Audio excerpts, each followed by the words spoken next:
Okay, hello. I'm back from Japan.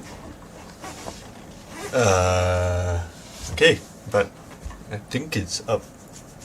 Seems like it's up. Okay. So anyway, I'm back from Japan. It was a good trip. Japan is very fun. Would like to always go back to Japan to, join events and stuff.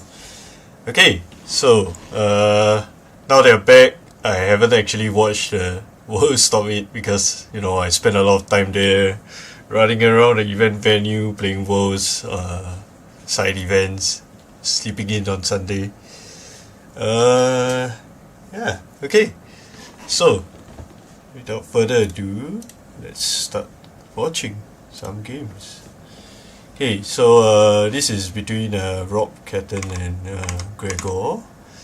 Okay, so Rob Catton's list is quite standard Aurora. So, very similar to what's his name, Bartos Zimba's list, I think. Yeah. So, this is very similar to Bartos' list from Leon. There's no like real combo elements to it. It's just the Rune Blade Fridge. So a 2-block helmet, 2-block chest, 2-block arms, and 1 block from Lightning Greaves. But interestingly enough, I think he plays Snapdragon, which is I think one of the equipments that a lot of Auroras were not running initially because it's it doesn't block. But I think the ability to like give you go again on like any of your 0 cost attacks, so you can put you don't have a brick then basically because you're end of the day a Rune Blade, right? So sometimes you don't draw a blue, we'll move on to the rest of the attack later. But let's say you don't draw a blue, you cannot activate Aurora's ability because unlike Briar, when you play 2 non-attack actions, you get a free embodiment. Aurora actually has to pay the 2 resource so that you get the embodiment of lightning, which is what you're trying to do. You're just trying to keep rolling the embodiments, but then and also get 2 damage of it. But because it's kind of resource intensive, Snapdragons does solve some of the issues. Okay, but let's okay, so the main deck, I think the interesting card here is like Coax a Commotion. Okay, anyway, for those who just joined, this is Rob Catton's deck list from Worlds. We're gonna watch his game. Okay, so I think main like difference here is the Coax a Commotion. So it's very, I would say it's a bit Briar-esque. You just want to play a bunch of like 0/4s. So personally, I don't think this is a great card, even though like you create the Quicken, so it's kind of like you're rolling over an embodiment of lightning token. But at the end of the day, this is not a lightning card, and I think that one of the issues I had with Snatch was sure you draw a card, but then where are you gonna get go against from, right? Like your access to go against like Arc Lightning, you have like 1 embodiment that you might have made the previous turn, but I think that's like pretty much it. So it's a little bit hard to keep giving go against your attack. So I think primarily it's better to just like focus on ways to generate go against and stuff. So yes, you can just create a Quicken token, blah blah blah, but at the end of the day, this is not really a lightning card, so you don't really enable Star 4 either. So I mean, I think there's a specific play pattern which makes Coax much better, but from my own testing, I don't think it's like great. Okay, moving on. I think this is quite standard for an Aurora list. I think another notable exclusion is there is no Heaven's Claws. Instead, it's replaced by Warmonger's Diplomacy, and also the Erase Phase. So also notably missing is CNCs. I think not having CNCs is a metagame choice because there will be less like Azalea representation. But the erase phase here is obviously for somewhat for the mirror, because sometimes you need lightning cut. You need to fuse some of your attacks, even though like most of these are instant, so not really affected. There's also no sizzles, so you're really not affected at all by erase phase. Okay, but at the end of the day, this is for dash. So dash IO was kind of the premier aggro deck to watch. So erase phase stops all the boost shenanigans and stuff like that. So I think this is not a bad inclusion for Aurora. And also Warmongers. So what Warmongers does is you prevent huge high octane turns. So when they have a bunch of cerebellums, when you play Warmongers, the only thing they can do is boost. And because they like to crank their cerebellums, so when you crank a cerebellum, it only has one counter. So when the cerebellum ticks down, it goes to 0 on the Warmonger's turn, and then the next turn you just destroy itself. Unless he manages to boost a Fast and Furious, which kind of can happen, but yeah. Okay, so the added benefit for Warmonger is obviously you still get to hit Viserai to a certain extent, because this particular list has no non-attack actions other than Arc Lightning and Flickerius. But yeah, you get to hit Viserai, you get to hit Azalea, so pretty good inclusion. Okay, and spoiler alert, this is the World Champion list, which we're gonna watch this quarterfinal game. So I mean, noticeably this deck can't really be played anymore. Count Your Blessings Blue is now banned for now. Okay, but I would say this is the dedicated CYB Enigma list that was kind of running around in Lyon. I managed to pair one of these lists played by Ian, and I think I'm not sure whether he was playing the same deck this event, but yeah, it's very similar to the list he played. I think they played VIT Refractor, but I think Gregor just went with Cosmo for everything. So this is the dedicated CYB deck because for one, he only has footsteps.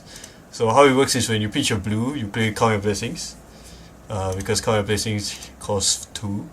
Your one resource, you just sink it into the footsteps. So it's something like Rampart Staunch in a sense, because if you play every Count Your Blessing, each Count Your Blessing is like 6 block.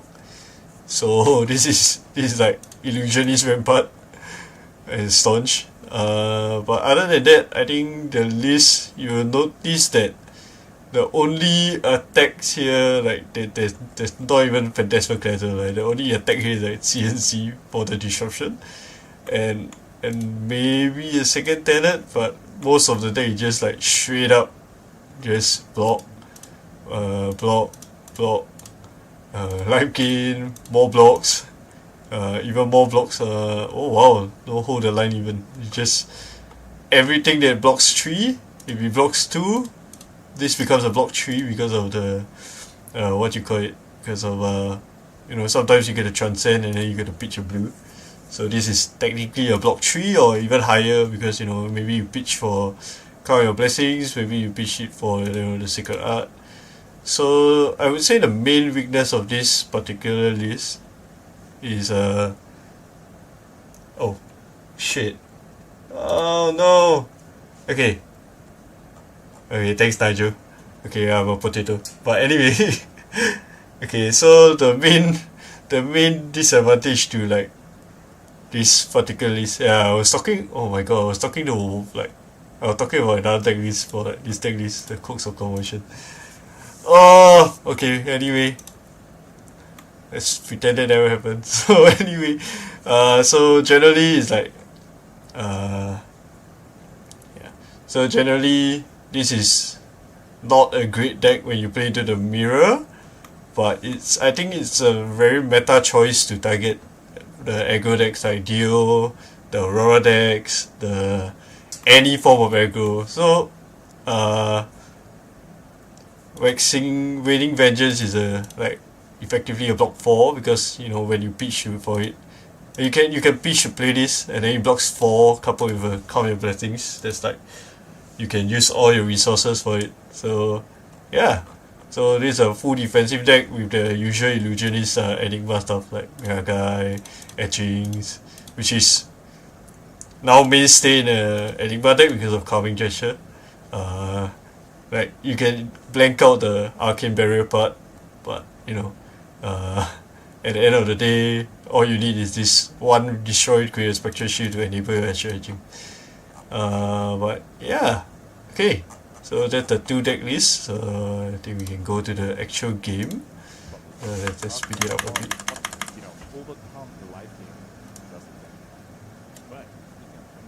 Okay, let's see.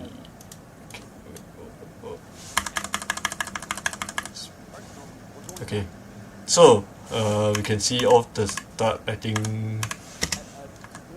yeah, Gregor manages to play a Count Your Blessings. I think Gregor is the 8th seed. Yeah, so he got to choose. I mean, he basically doesn't have a choice. He probably got chosen to go. He was given the option to go first. The option to go first. Okay, he was kind of forced to go first. So I think that maybe that wasn't great. Considering yeah, considering it's like I think possibly because maybe Rob saw that it was a full defensive deck, so there was very little setup potential from Gregor's side. So I suppose that like letting him go first, there's really no downside if he doesn't really draw Count Your Blessings. But on the other hand, I think there is you run the risk of him maybe playing out one of the Ward Auras, so maybe like Waiting Vengeance, which he has in his deck list. Maybe playing Waxing Spectre, which is sometimes very hard to play out, but it's basically gain 3 life. So okay. So anyway, in this case, I think this is a very standard Enigma like equipment suite. The Traverse, all this. Noticeably, there's the AB is from this, the Calming Gesture, but I think in this kind of matchup, you're not really looking to aggressively use etchings, so there's a very low chance that you like crack Calming Gesture just for the shield. Okay. And then on Rob's side, you can see that so why Tunic over Diadic in this case is you every 3 turns when you play a lightning card, you get a free Starfall attack because Rob's deck had like I think 9 blues in total, and maybe he won't even play the Warm August. So total of like 6 blues. So 6 blues. Very rarely will you see like 1 blue. I mean, mathematically it's like 1 in 10 cards, if assuming this is a 60 card deck. I think this is more than 60. So it's a very low chance for him to draw a blue to be able to swing in the Starfall. But at the end of the day, when the Tunic takes to 3, he manages to play a lightning card. It's 2 free damage, which helps a lot, especially when you need to keep up the pressure on the defensive deck. You don't want the Count Your Blessings to get out of hand, so you have to find a way to keep up aggression. Okay, so yeah, so Gregor gains life, Arsenal's a card, and then it's now Rob's turn. Okay, so we can see that Rob starts to. Okay, so let's just watch through this sequence first while I get a drink.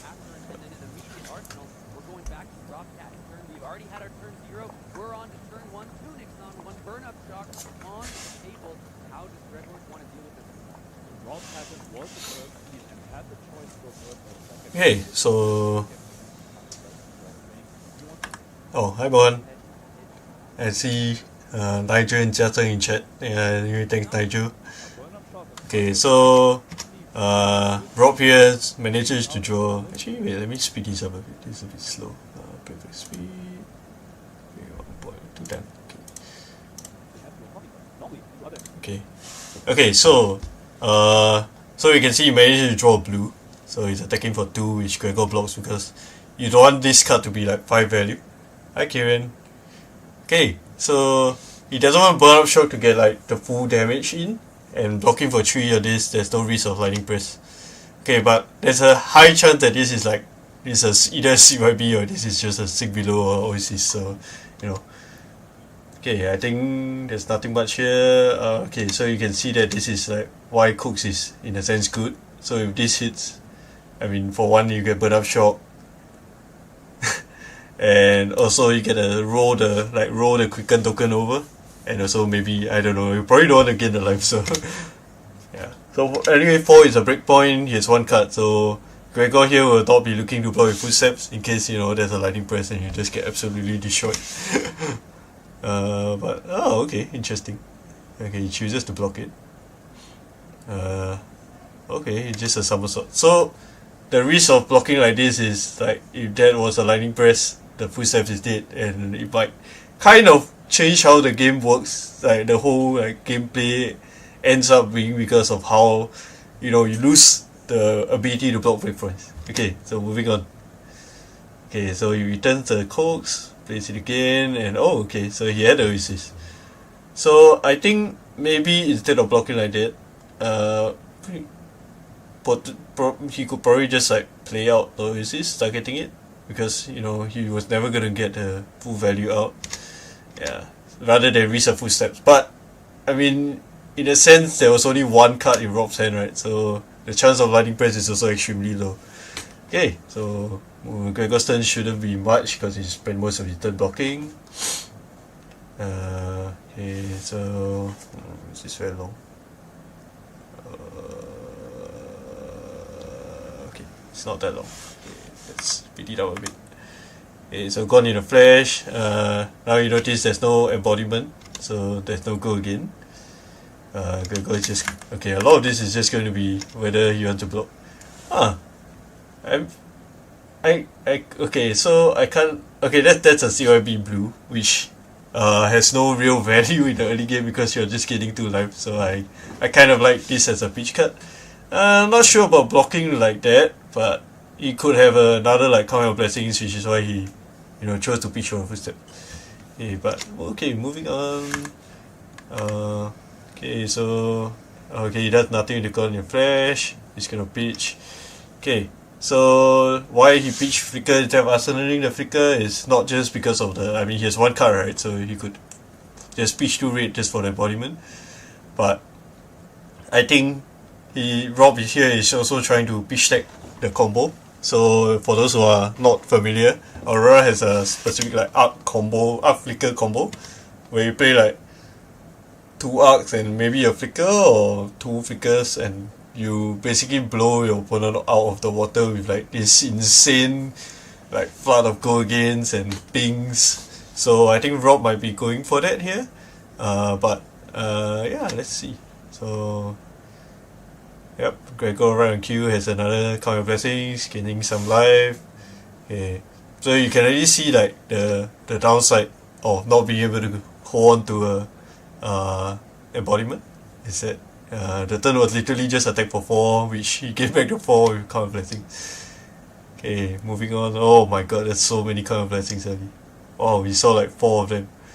Hey, so this early ramp up of count of blessings is obviously not good for the Aurora, but now, in a sense, Rob has full tempo, and yeah, you see the tunic tick up to 3 now.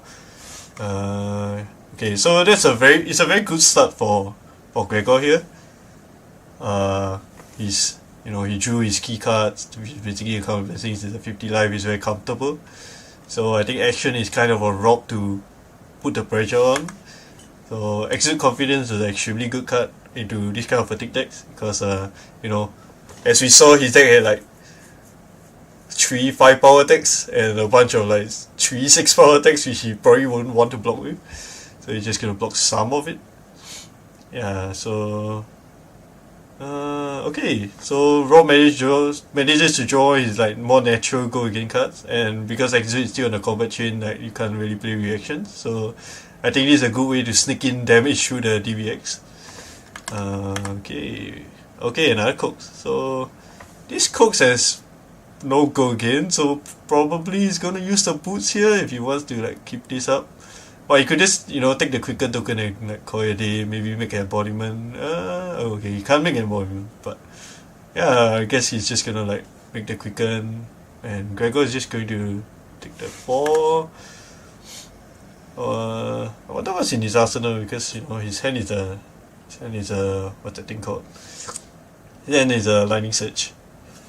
And Gregor is just gonna pass. I mean, a lot of it is just on the Aurora side, and yeah, I mean, I'm quite familiar with the Aurora side, so you can see that here it's just how efficiently you can use your attack. So, oh yeah. Wait, let's go back a bit. So you can see here, actually, maybe like if there was a way to utilize this lightning card. I mean, in this case, maybe instead of starting with exude confidence, maybe you should start with the coax.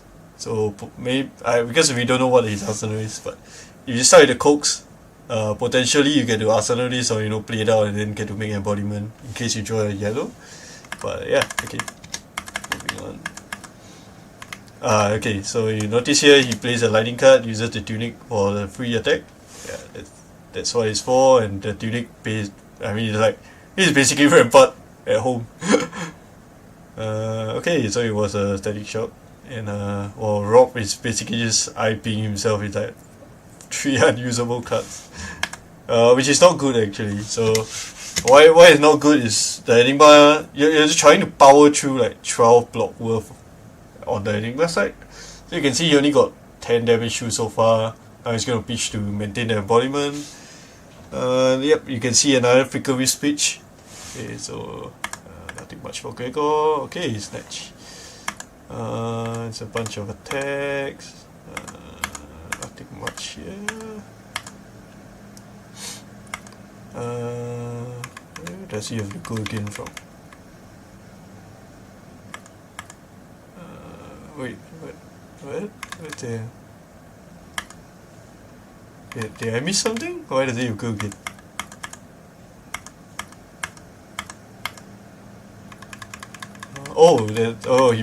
He played a Lightning Valley. Oh my god, I'm blind. Okay, moving on. Okay, so he draws a card. Here it's very incentivized to pitch for this, a lightning card for this, so that you know he keeps the Lightning Valley around. But yeah, just a bunch of attacks. Yep, he pitches for it.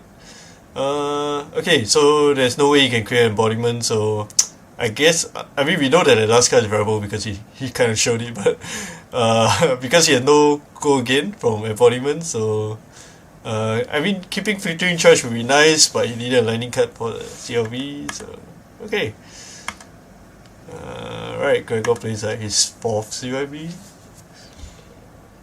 I think the main issue, like with the Aurora deck, as you can see here, like I mean, we've gone through a few turns, so I think one of the main issues that you know we all can see is that Rob's turn isn't exactly very big. Like most of his turns are so far have been. I mean, his previous turn was like 14, but a couple of turns he only attacked with a God in Flash. He only attacked 3 times for 12, and then basically kind of IP'd himself a little bit. You know, he had 3 cards in hand, but yeah, hopefully he gets better. Okay, so the tunic is down. This basically forces Gregor to block the AB, or he gets 4 more card. So it's a 0-5 card hand.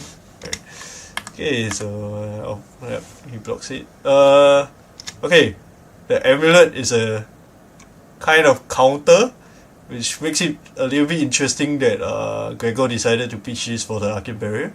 But it could also be like he wanted more blocking cards in hand, which is why he pitched this. So this works very well when you know your opponent goes up, flicker up, and then when he plays the out, you can just stop him right there. You can sack the Amulet of Echoes to force him to discard the rest of his card. So it kind of greatly stops the combo turn from being able to kill you. You know, it's supposed to do a lot of damage because you have access to so many cards, but when you have to discard 2 cards, it gets a lot worse. Okay. So preventing the burn up shock from hitting. You can see that Rob's turn isn't great. Like he has 2 blues, which kind of greatly reduces the damage potential. So actually, because he has another blue, and one other is a current funnel, I think possibly like this. I mean, while he could prevent one with the Arcane Barrier from the rune chart that Rob could create, there is a like there's a chance that if Rob can play like Arcanic Shockwave or something like that, and with access to like a go again, I think there might be like a scenario where you know you overtax the resources and then he cannot really even block with the footsteps, so you get a breakpoint across or draw a card. Okay.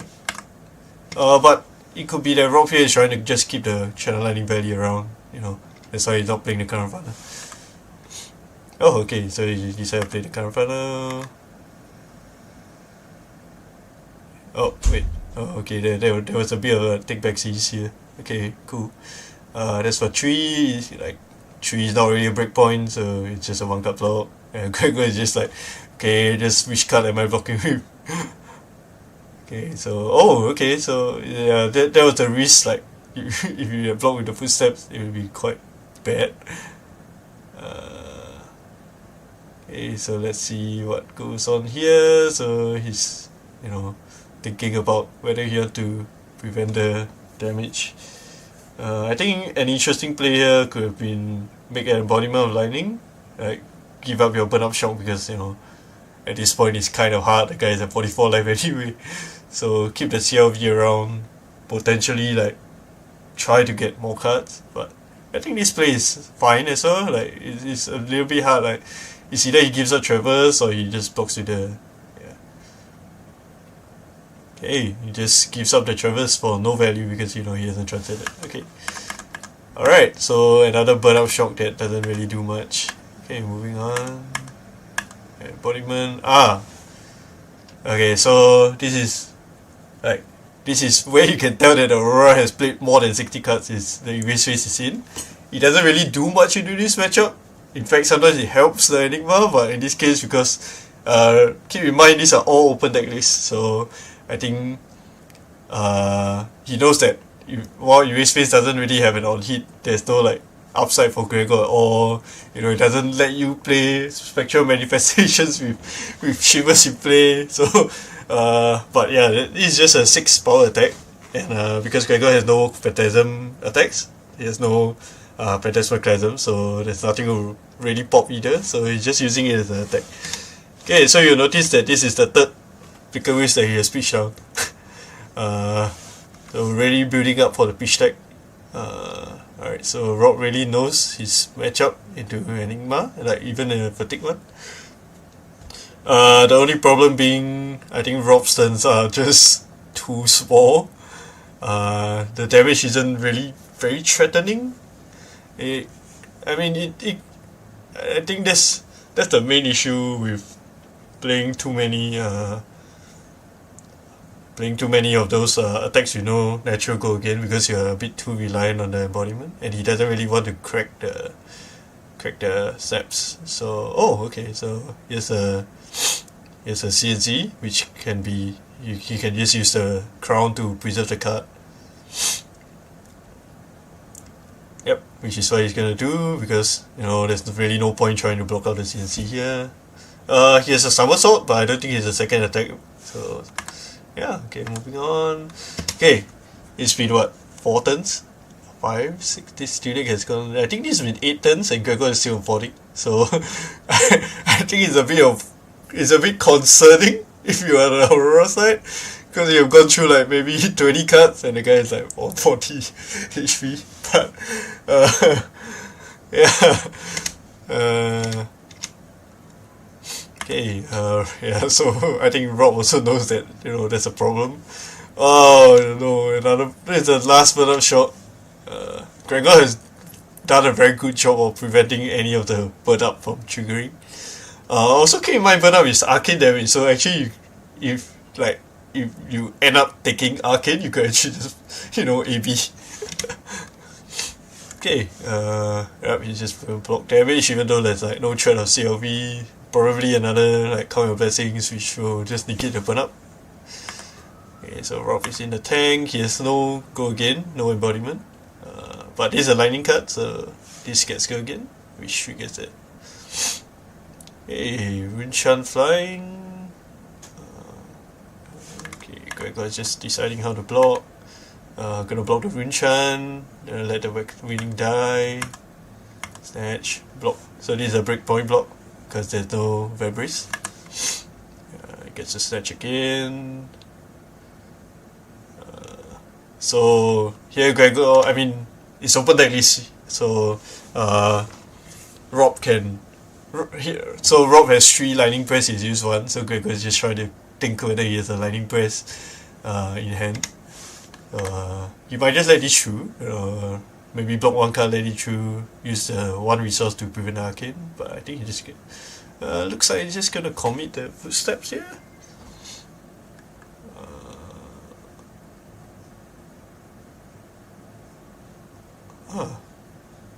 There's the footsteps block 1.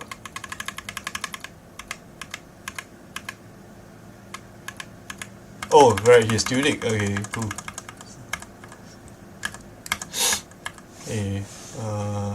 Hey, so now no burn up shock pressure, he's just gonna use 3 blocks to mitigate damage.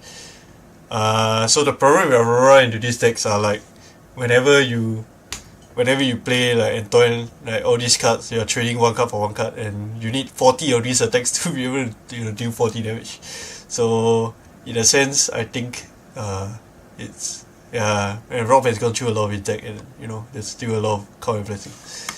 Okay, so yep, still not enough damage, even though this is a block 2. Yeah, it's considering whether you want to pitch. Oh, okay, pitches for Miragai. So interestingly enough, oh, so he transcended with a drop to make this a 3 attack. So now it's basically full blocking. Okay.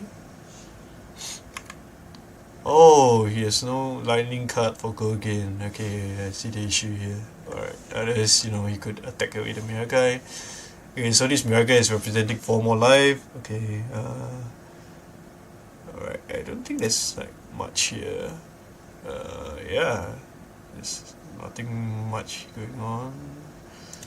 Just Rob not being able to really pressure. Okay, so I don't think there's much to see. Just gonna keep fast forwarding, and then maybe his pitch tag. Okay. I think this is it. Hey, so we've gone through a lot of turns, and Igma's still on 32, and he managed to get an amulet. So actually I can't remember how many amulets is he playing. So he's playing 1 amulet. Yep. So I guess he has actually drawn back his fish deck. Or no, actually no. Remember he blocked with the Traverse. Yeah. So the Traverse actually like cycles. Let him shuffle his deck, so he managed to draw it back earlier than Rob drawing back his stack. Okay, so the problem with like blocking simulator is not really blocking simulator if you're not really pressured to full block a 4 attack card. So you can see here Rob is pulling off like what he stacked at the bottom. Remember he pitched down 3 Flicker Wisps. Yeah, so he's just preventing all the arcane. And now he actually doesn't have a like second. Okay, so this is 5 damage, which 3 of which is blocked. So that card prevents a second arc of flicker. So Rob here has to really just play out everything. But his hand is not bad. He has this has go again, so he'll do 2 behind. He's gonna he has access to the Tunic, so he has another attack here. So in total is 5 plus 4, 9 plus 6, 15. It's quite a lot of damage, but I don't think it's enough. Yeah, so that's the downside of Arcane in a sense. You just let the guy. Basically, Gregor here isn't really bothered by physical damage too much. Yep. So blocking stuff with footsteps is the best because you don't run the risk of lightning press. But Rob has already gone through so many cards. It's like I'm not even sure if that's enough. Okay, so you can see that the damage here, like this is like just not even the full combo, and the damage has kind of piled up. So that's the power of like pitch stacking. Oh no, but Rob looks like he has like less than 10 cards, so I'm not sure if there's just enough damage here. Okay. Yeah, especially with this in play, I think it's quite hard, especially from 23. It's very unlikely that the thing goes through. weapon, pitching a CLV. That's really very tragic. He has an Arc in hand, but he's just preserving it for hopefully a bigger turn. I think there was a judge call here for something. Skip. Okay. Alright, so he's gonna flicker here. So this is I think this is the second or third iteration of the combo. Okay, you notice that, you know, when he pitch stack the combo, Gregor is actually just taking a lot of damage. That's like 17.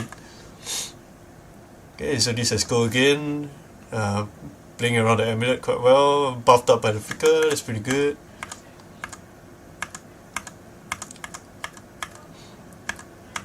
Okay, yep. So I think this is like almost at the end. Yeah, he has 2 cards, so this is his last bit of combo.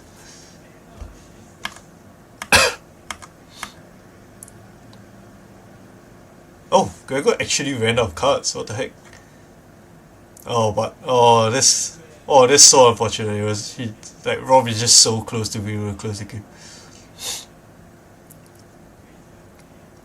Okay, so mathematically, because this Starfall has no natural go again, Rob has to always play a lightning card. Mathematically there's no way that he could kill the Enigma, even though Gregor is at 6.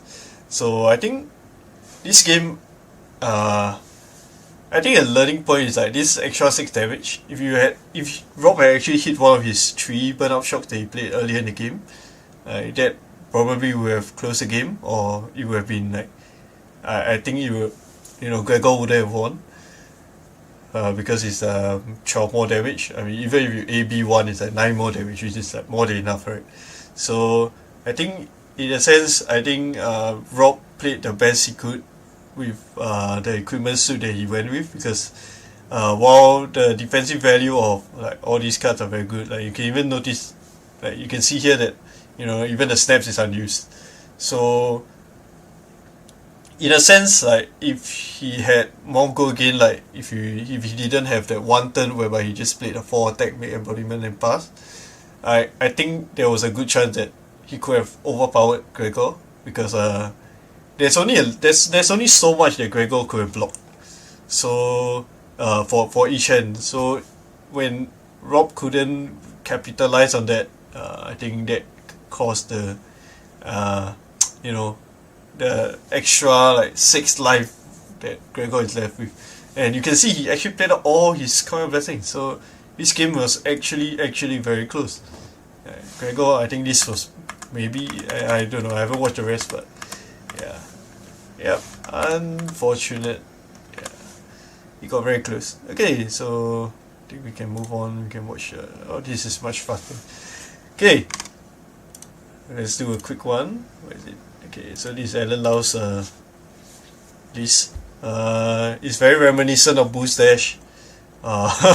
It's Boost Dash with a different ability. So instead of starting with an item, you're gonna play items on the top. Okay, so in case Alan ever faces fatigue, which he will, that's what the Tackle Powder is for.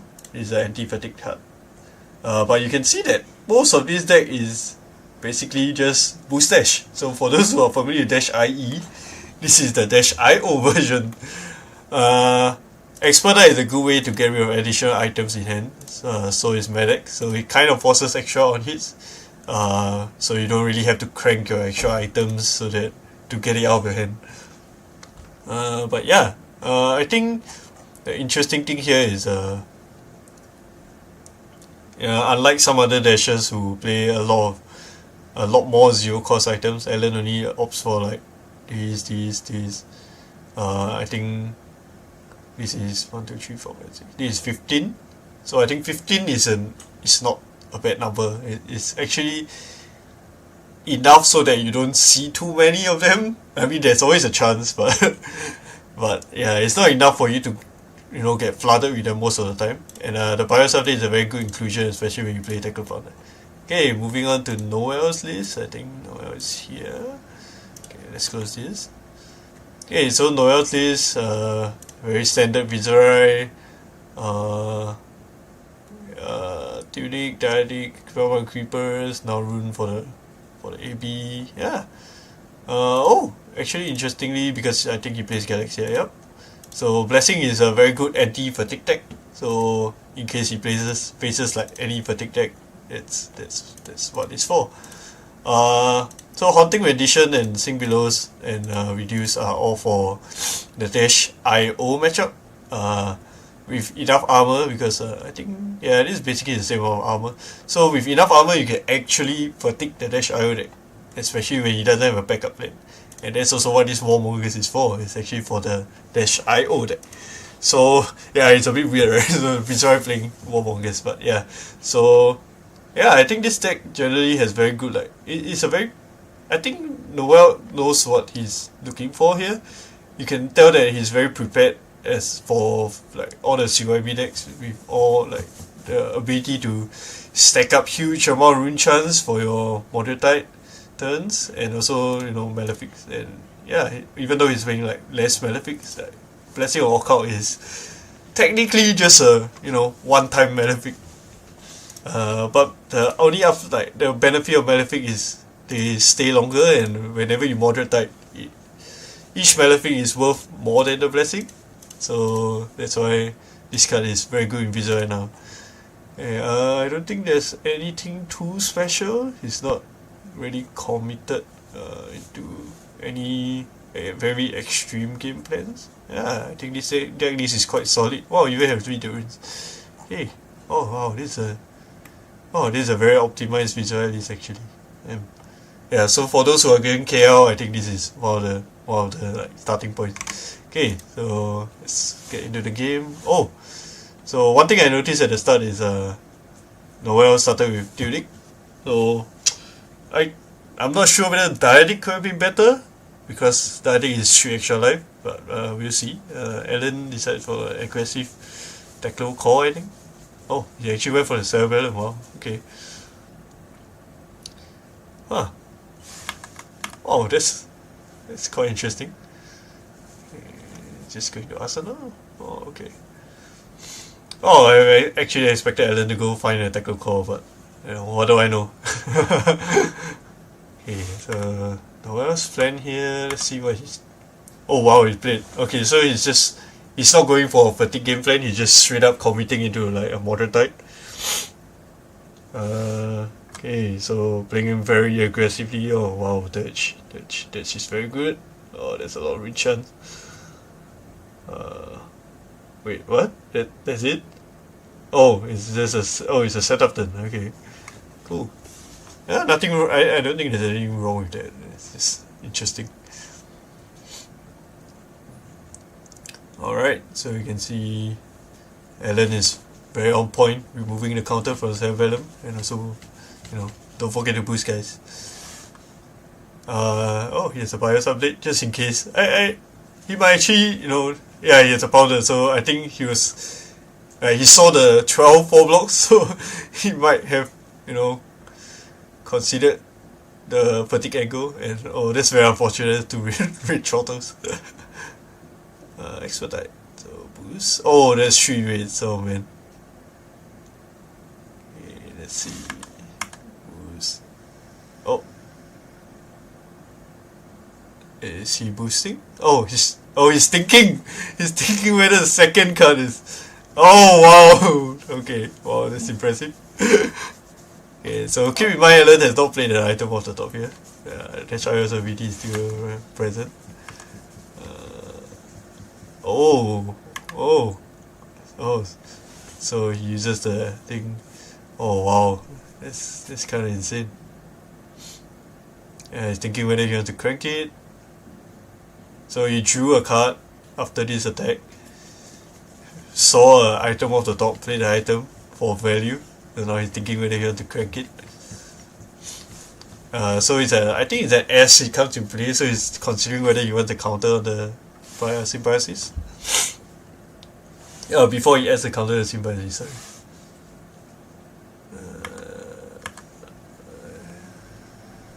Chooses to crank it. Okay. Oh, he's just gonna take back an attack.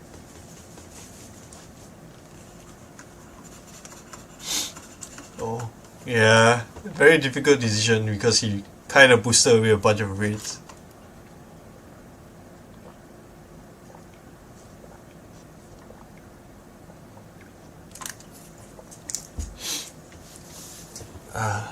Okay, yeah, he chose to take back the twin drive.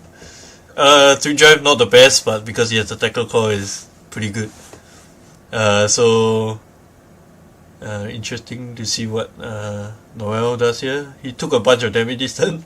I think there's like 14 damage. He chose. I think he blocked with one card. Interestingly, he blocked with the Warmongers, but I think. Oh, he actually went for the casting. Okay.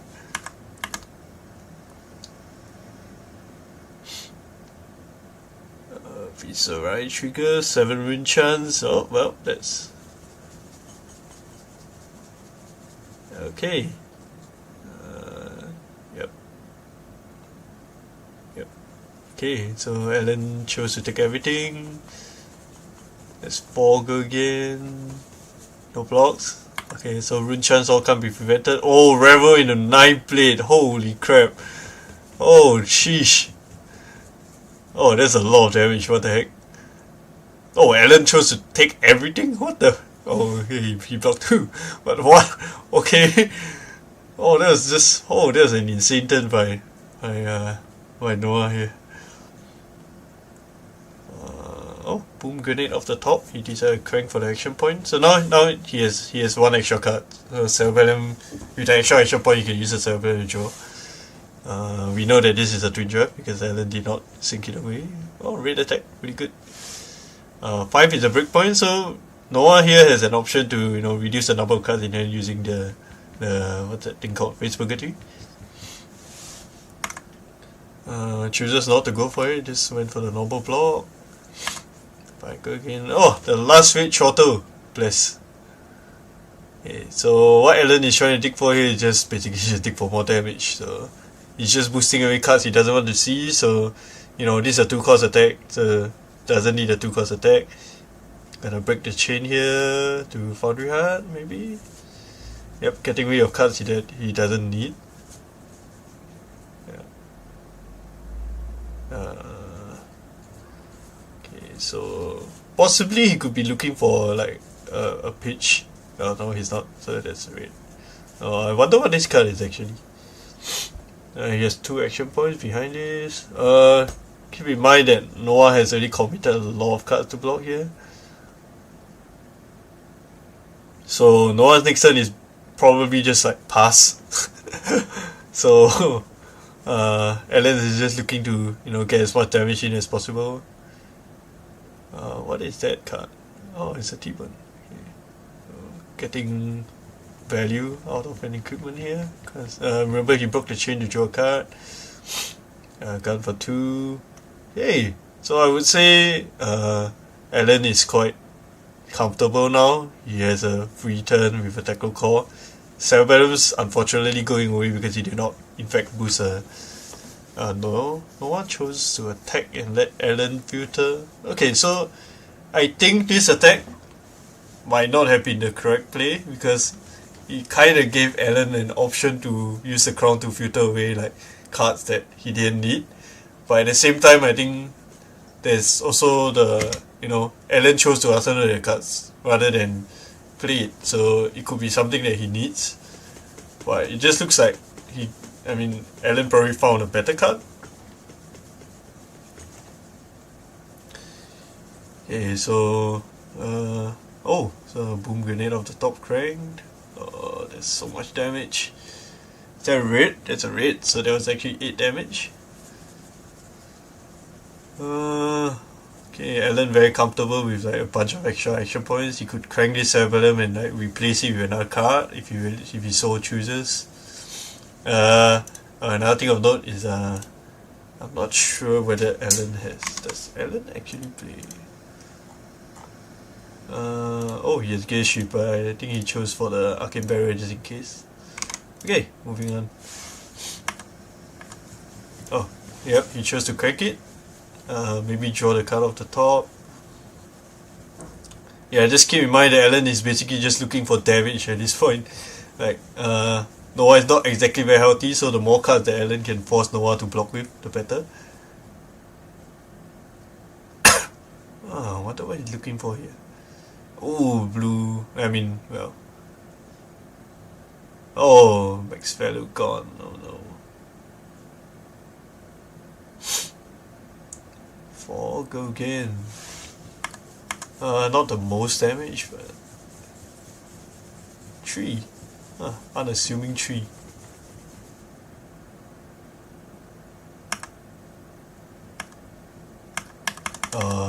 Looks like a judge call because he forgot to boost or something. I think Alan declared boost, but he forgot to get rid of the card. So even the best players like can forget to, even though they announce the trigger, right? There's always like there's so much going on you could forget. Okay, so now making a point to get rid of it. Alright, so Noah has to review his hand here.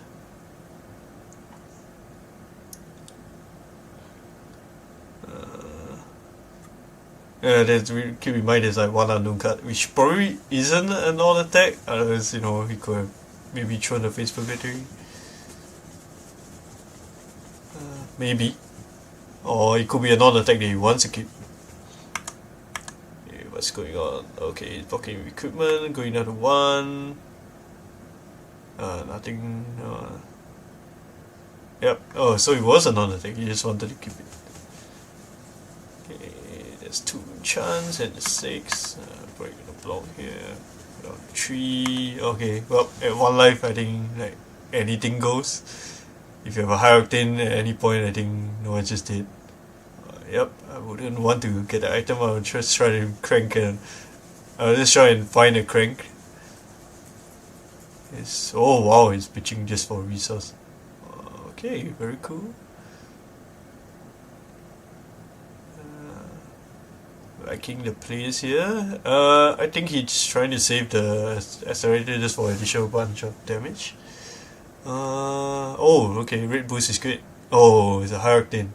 Oh, okay. I think that's very disciplined. So you could draw the card and crack the accelerator, but at this point Alan is just trying to force through damage because Noah actually has to block everything at this point. So he could just use the gun to, force the last few cards out of Noah's hand. Keep in mind that IO's ability is not used yet.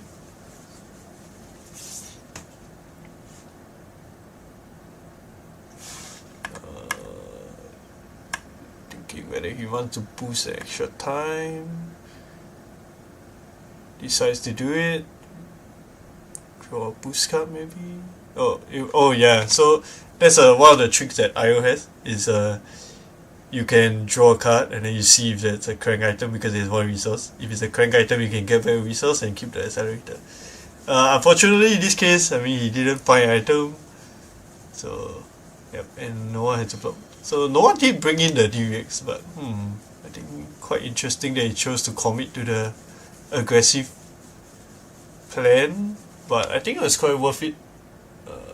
Probably shouldn't have sung with the weapon, I guess. He needs to remove the counter, but I mean, okay, have to full block, find another. Oh, he's just going for the damage. Crank it, putting a counter. Yeah, keep in mind Dash IO has a lot of triggers, so when Jose says he needs to find a way to remember all these triggers, now you know why. There's so many triggers that you have to remember for this deck. Boost and gun. Alright, okay, very fast game. That's a pro racing Dash IO. You just get absolutely bodied. Because he's a better aggro deck. Okay, so this matchup. Okay, I think Hamilton's list is nothing too fancy other than the CYB for Nu.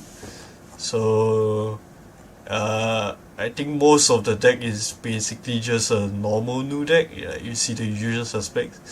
I think one of the cards that are noticeably missing is Weakest Link, which I do think is decent into Dash IO, considering they have a bunch of items. But in order to make 9 slots for Comet Blessings, I can see why like you cannot really include it anymore. But in a sense, I would say maybe CYB fulfills the same purpose because I explained to like I was talking to Eric the other day. I was explaining to him like how CYB Nuke works. So because there's this inherent guessing game. So for example, when you play Bonds of Agony, right? Most of the time you have to think like, does he have the DVX? AVX? Does he have a Jesenic? Is he just going to crack like? Is he going to crack his boots? Is he going to crack his gloves? Is he going to play like Venomous Bite, or is he just going to hiss? Or is he just going to pass the turn? You know. So like the inherent. Okay, maybe I should start blocking Bonds of Agony, like lingering behind everyone's head. There's always the, okay, you know what, I'll just commit to a block, I don't have to deal with this. So when you block the Bonds of Agony, the guy just goes, okay, no reacts, I will play Count Your Blessings. That's how the Count Your Blessings get you. So, you know, if you are KO, no need to think. Just no block. I mean, that as well. Like, if you don't need to block, then the Count Your Blessings is not as impactful. But at the end of the day, when the Bonds of Agony comes, there's an inherent mind game going on, and there's always the chance that, you know, even if you no blocks the Bonds of Agony, CYB is, you know, not great. So like you pitch a blue, activate Arousing Wave, then just a nick, then you, oh no, I'm going to lose a card, and then he press the last remaining resource, he just Count Your Blessings there, like, oh no. Yeah, so that's how you lose the race. But I don't think there's anything too special about this new deck. It looks exactly like your normal new deck, with the exception of this. Okay, and I think the interesting one is Sam Sutherland's Dash IO list. Okay, so will there be a Jao segment later? Yeah, sure, why not? I have a Yao deck, so I can show you guys. Bonds BRB, just scoop and say thank you. I mean, you could just block the bonds with this with the Barash, you know, you can just take some damage. Okay, so no, I think this Alan doesn't have this. Yeah, so Alan doesn't use this, but this is kind of what powers the entire system reset game plan. I think this kind of caught. I don't think it was hidden tech. I don't think it's very surprising tech, but I think the interesting part about system reset was how good in testing, how good it was when it came down to playing around Warmongers. So sometimes people just play the Warmongers hoping like, okay, I hope all your items go away, and then all you have to do is choose feast, play a bunch more items, and system reset your existing items that are going to go away, which is how good this card is. So that basically negates the Warmonger's turn, and because he cannot Warmongers you the next turn, and you can always arsenal the high octane, that's how you get them. I think the most the breakout card was Optical Moniker for this deck. Initially we did consider playing it. I think some of us were like, hey, what about trying this card? But I admit, when I thought about this card, I just thought about trading wheels. So why do I call it trading wheels? Because most of the time, because you're digging so much, there's always a chance that there's already a high enough chance that you find exactly what you need. So when you need to use Optical Moniker to opt down cards, it's not great. But what I did not see at that point was Optical Moniker coupled with a bunch of higher octanes meant that you're finding exactly the boost card that you need, and not only that, you're also finding exactly the card that you also need off the top that is not a boost card.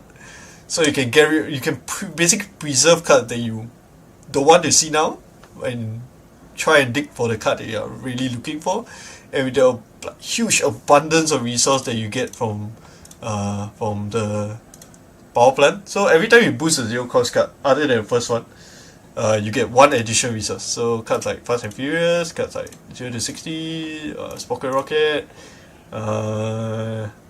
Is there anything else actually? I mean, it could be any of the 0 to 60s. Even, I mean, let's go with like even Blue T-Bone. And it also refunds your 1-cost attacks. So each blue peach basically it's just a bunch of additional resources. So how the deck works is you play out like 2 optical monikers, and then you play out like 2 high octanes, and then you just boost until you find the system reset, draw the system reset instead of random processor, and yeah, you go ham. You just draw a bunch of cards, use a bunch of action points, fire your gun a couple of times, and reset everything, and do it again. Because you're drawing a bunch of cards off the cerebellum, and then you find your last system reset or like your second system reset, whichever, and you just rinse repeat. Yeah, so I think this is the closest we'll ever get to a storm deck in FAB, for those who have played Magic the Gathering, because you're playing this insane amount of cards and doing an insane amount of actions. But I mean, unfortunately, this is no longer legal. So yeah, the train has left the station, so maybe next time. Okay, but you can play in LL.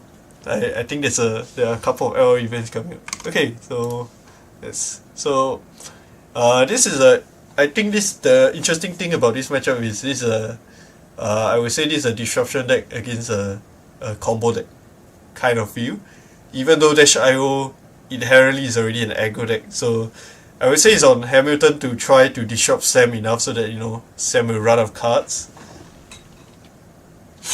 Yeah, before he can pull off his combo.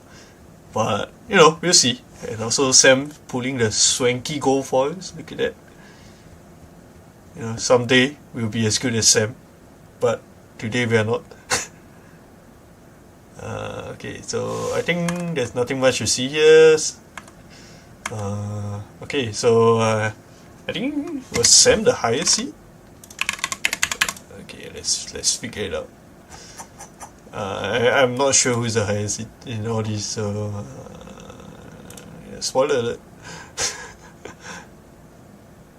Okay, so no, Hamilton was the highest seed, so I think that's quite interesting. So possibly Hamilton could have been trying to find Count Your Blessings. You get as long as you get free Count Your Blessings, you know, the additional life helps, and sometimes, you know, you can actually choose not to attack into the IO, and there's always a chance that it's like, oh, it's a brick hand.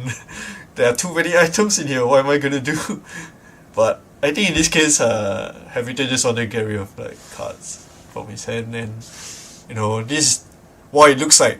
Oh, I'm fatiguing this guy by 2 extra cards by throwing a CNC, but it's not really the case.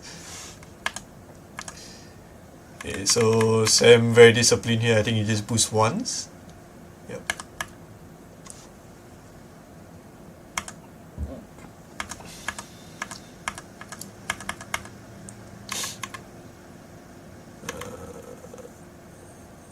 Yeah, just plays the boom in hand. Yeah, so you see this boom in hand. He probably drew it off after blocking, so, you know, rather than being able to play it off the top. So I think that's a bit like unfortunate in a sense. He drew another boom here. Okay, so you can see this is what I mean by this. This a mind games going on. I think there's a blue CYB in there, but you know, you have to think whether like what reactions could you have. Is he going to transcend because there's a mask, right? So is he going to transcend? Is he going to attack react? Is he going to just a nick? There's like so much going on, and yeah, it's just like, oh, this is so hard. And yeah, Sam just blocks with, yeah. And Hamilton opts for the Siren's Call here, pitching the yellow counter pressing. Unfortunately there are no blues. Okay, so this sorry, I've got to see this, but yeah, Sam's deck only has 21 blues. Not sure if he brought in the Pounder into this matchup. Oh no, this is Alan's list, sorry. Sam's list has 25 blues, actually that's quite high. Yeah, but not sure if he brought in the Pounder. If he didn't, then you know it's less. But oops, well, this happens to Siren's Call sometimes. You just don't hit the Siren's Call. Yeah, just going to commit anyway. Okay, so the interesting thing about like persuasive is Sam knows the top card. So if it's like blue, okay, so he knows it's red, and he chose not to play it out. Okay. Okay, so an interesting thing you could have done is Sam could have done is like he could have pitched a card to play it out, but you run the risk of like maybe banishing a quite like maybe one of your important cards, your high octanes, maybe your system reset.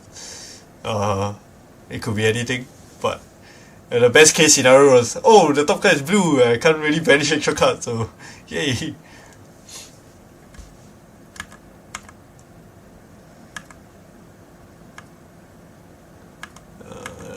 Yeah, a lot of thinking going on.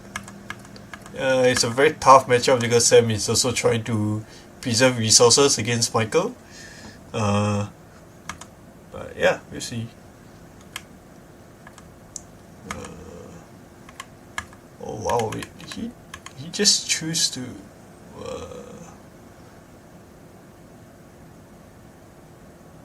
oh wow, okay, that's very interesting. He just chose to play a boom grenade like without boosting. Oh, okay, the top card was a system reset, so he didn't want to get rid of the system reset from the boost. I think that's a respectable choice considering it's like one of your core cards. Yeah. Yeah, misplayed. Very hard to block.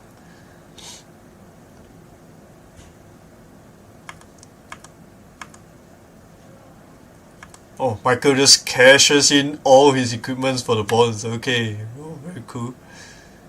Reviews the hand, system reset, blah blah blah. Curious. Oh, okay, so I think that didn't really pay off for Sam, considering instead of maybe boosting, his deck now does not have one of his core cards. Also keep in mind there's not just one card from hand, there's two cards from deck. So in a sense like this boom grenade has done absolutely nothing and Sam has a bunch of raids in hand. So that costs one. So there's two cards that cost one in Sam's hand, and he has basically no way to pitch for it. And keep in mind there's another attack coming in for Hamilton. I think the plus side is like while Hamilton still has that Fang Strike that he created from the Rousing Wave, there's no I think there's no like the future turns like there's no more threat in a sense. So everything is just hinged on this turn. So I mean I'm not sure what Sam Arsenal here. It doesn't look like he is a pounder or something.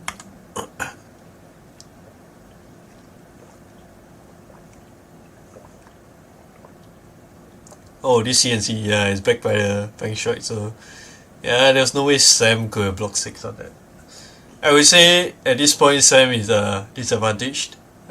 He's down 14 life to 7, even though Michael has no like CYBs going. But now he's kind of forced to just... Now his combo piece is gone, so he's just forced to play straight up a full-on aggro game. So he's basically switching gears to being an aggro deck now, to try to reduce Michael's life total. I mean there's some upside because I think Michael did not have like he didn't block with any of these equipments. So I think that's a bit heads up on Sam to choose not to preserve. I would say instead of preserving the system reset, he just chose to I wouldn't say YOLO it, but more like he chose. He's very confident that his backup plan. He's very confident in his backup plan. Yeah, that's what I'm trying to say. Also fortunate that he drew a blue. Others, his hand would be quite dysfunctional. Or Michael chooses to take all 8 actually. Wow. That makes sense. He has to see your beat hand. Oh, so there's something to note here. So this pocket is coming in for 4 because they banish a optical monocle. So Sam could have played it out, but keep in mind that the system resets have always been banished by bonds. So there was no reason why he needed to play the monocle, so it's just better to find damage. chooses to pitch for Count Your Blessings rather than let Sam take the blue.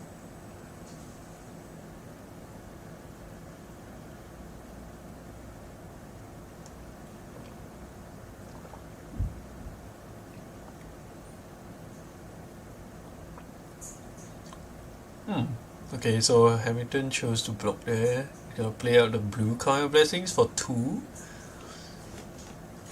Okay, so I would say tempos on Sam now. He's just playing. I mean, it's not great. Like he had to boost a bunch of blues, but I think he has to play aggressive at some point. Otherwise, he's already like on the back foot.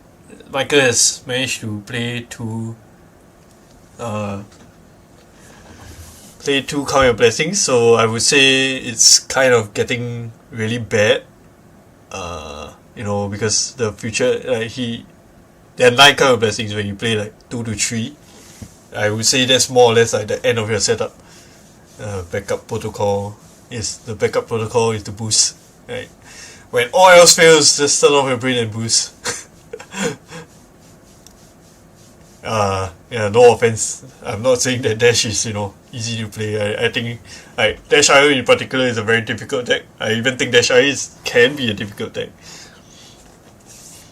But yeah, when all else fails, you just boost. Like can't go wrong with boosting. Oh my god, this is the second time Simon Score has missed. Like, god damn. I'm not sure if Sam is lucky or unlucky, but I would say lucky in this sense. Just gonna mask. Might get rid of a boom here. Yeah. CYB or Sido Strong, don't need to play the first 3 CYB, just discard. Oh yeah, Jiazhen, have you ever seen a CYB or Sido before? I actually don't think the deck does much. I mean, also now that you lost 3 CYBs, I don't think it's worth it. You lost 24 life worth. 24, not a lot of life, so. Okay. Actually chooses to crank here. Very aggressive play. Probably to clear some counters. Just discard. Oh wow, Michael chose to take the full 8 here. That's kinda crazy. Okay.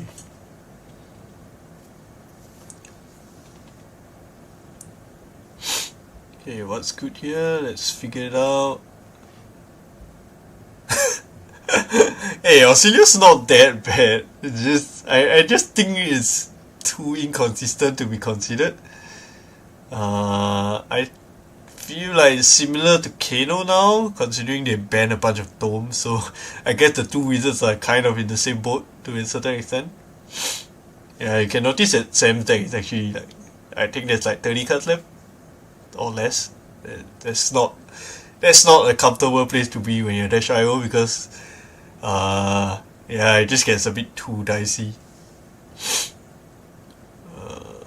Also keep in mind, remember Michael still has 4 cards. It's very threatening when the new preserves 4 cards. Yeah, see? Auxilius is good. Yeah, just inconsistent now. Okay, so Sam remembering the boost here. Oh damn, that's a lot of Fast and Furious.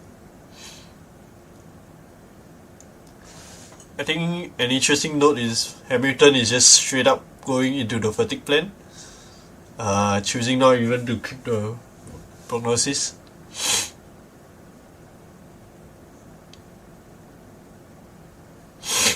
Oh wow, that's a lot of damage actually. So maybe he could have kept the prognosis here.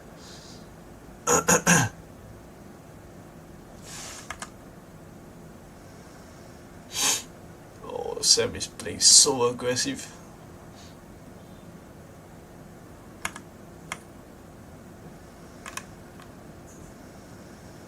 Okay, choosing to draw. Oh, okay, so I suppose he was just trying to dig for a card that he wanted.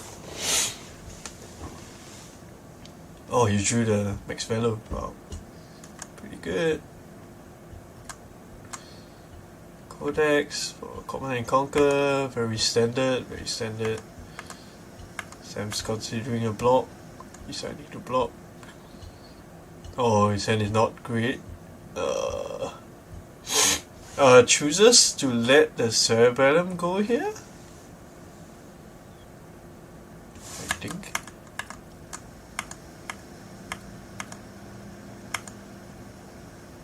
Oh, drawing a card. Okay. He was trying to hit an item off the top for those who are like not too sure. What's the KL meta going to be? Later after this. I haven't watched all these games, so it's good to like find learning points also. So if you're like not if you spot anything, just write in the chat. I'll talk about it. Okay, so I think I'm not sure what he's saving this for, but this actually blocks the surgical pretty well, if not for the what's this, scale pillar.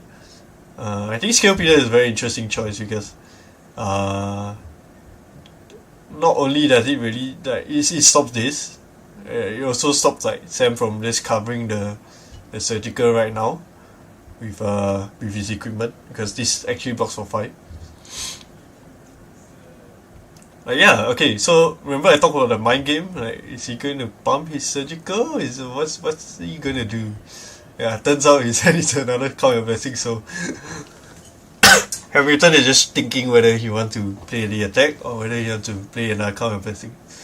I think it's quite a tough decision, so maybe he could have just gone Scale Pillar into no, but Arsenaling that card is kind of bad.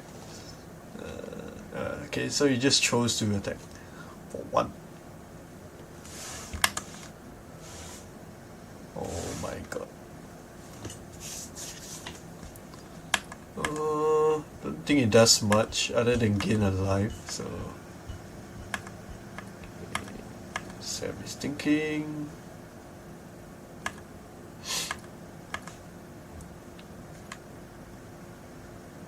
Chooses to play a backup protocol. Oh, the last card in the hand. Wow, it's a high octane. Oh, but wow, that's a Warmongers. So that could put a wrench in Sam's like plans, depending on like what goes on this turn. Yeah, so it's very heads up to attack with the Scale Pillar here first. But so while this can block the Mistblade, it will explode after blocking. Because the Scale Pillar will apply the debuff and then Temper will destroy it. Because when you put a counter, it goes to 0 block, and then 0 block, it just gets destroyed. Okay, so remember Sam has no more combo, so all he's trying to do here is trying to get a big enough turn to push through 12 life. Well, basically 15. You see this bunch of cards here.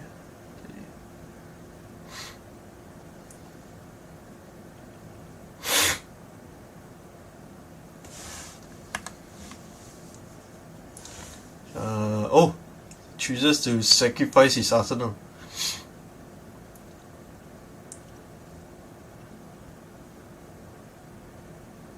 Oh my god, okay, that was a hard thing.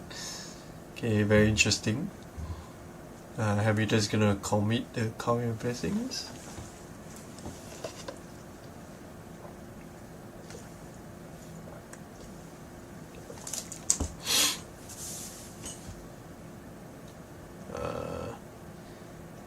Yeah, I mean this has one less counter, but you know, Sam is probably going to just use it this turn.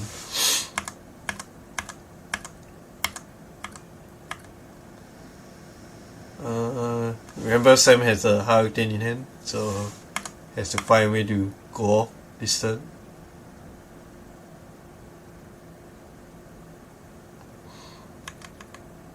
Wait, what happened?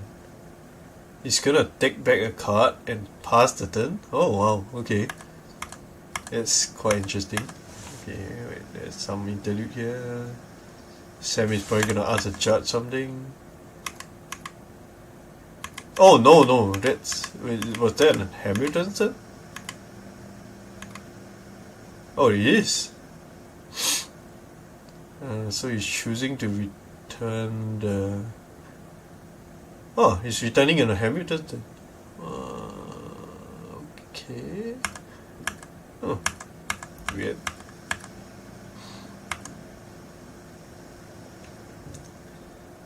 Alright, Harrington, and then finding his cerebellum off the top. Goddamn. Cracking the chest. Okay, so I think the I think this whole sequencing is very important. Always remember that, like, knowing, I would say, like, this gives a resource. This is paid for. This generates. So playing the twin drive first not only gains you bonus action points because it's high octane. It also refunds the 2 resources that you use, so you don't have to pitch an extra card, which might be relevant, maybe. Oh, we'll see. Oh yeah, and Sam had no more system reset, so this is everything he had.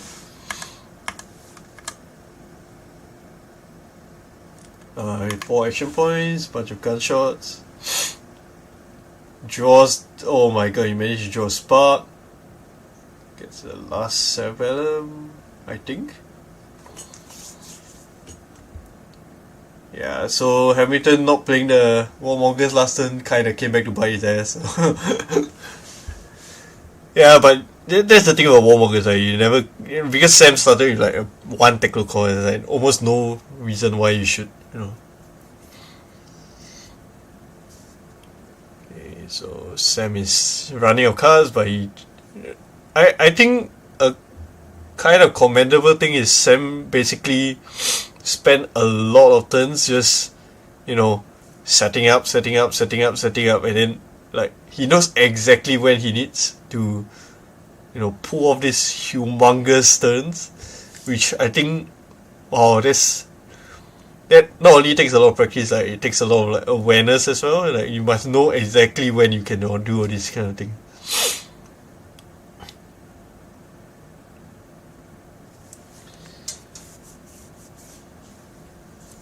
So I think one of his considerations is whether he wants to draw an extra card off the cerebellum here.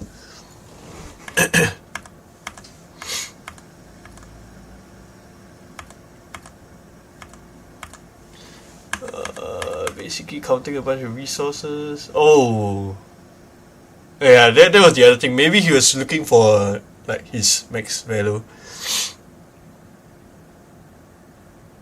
Yeah. Boost. Give back the resource.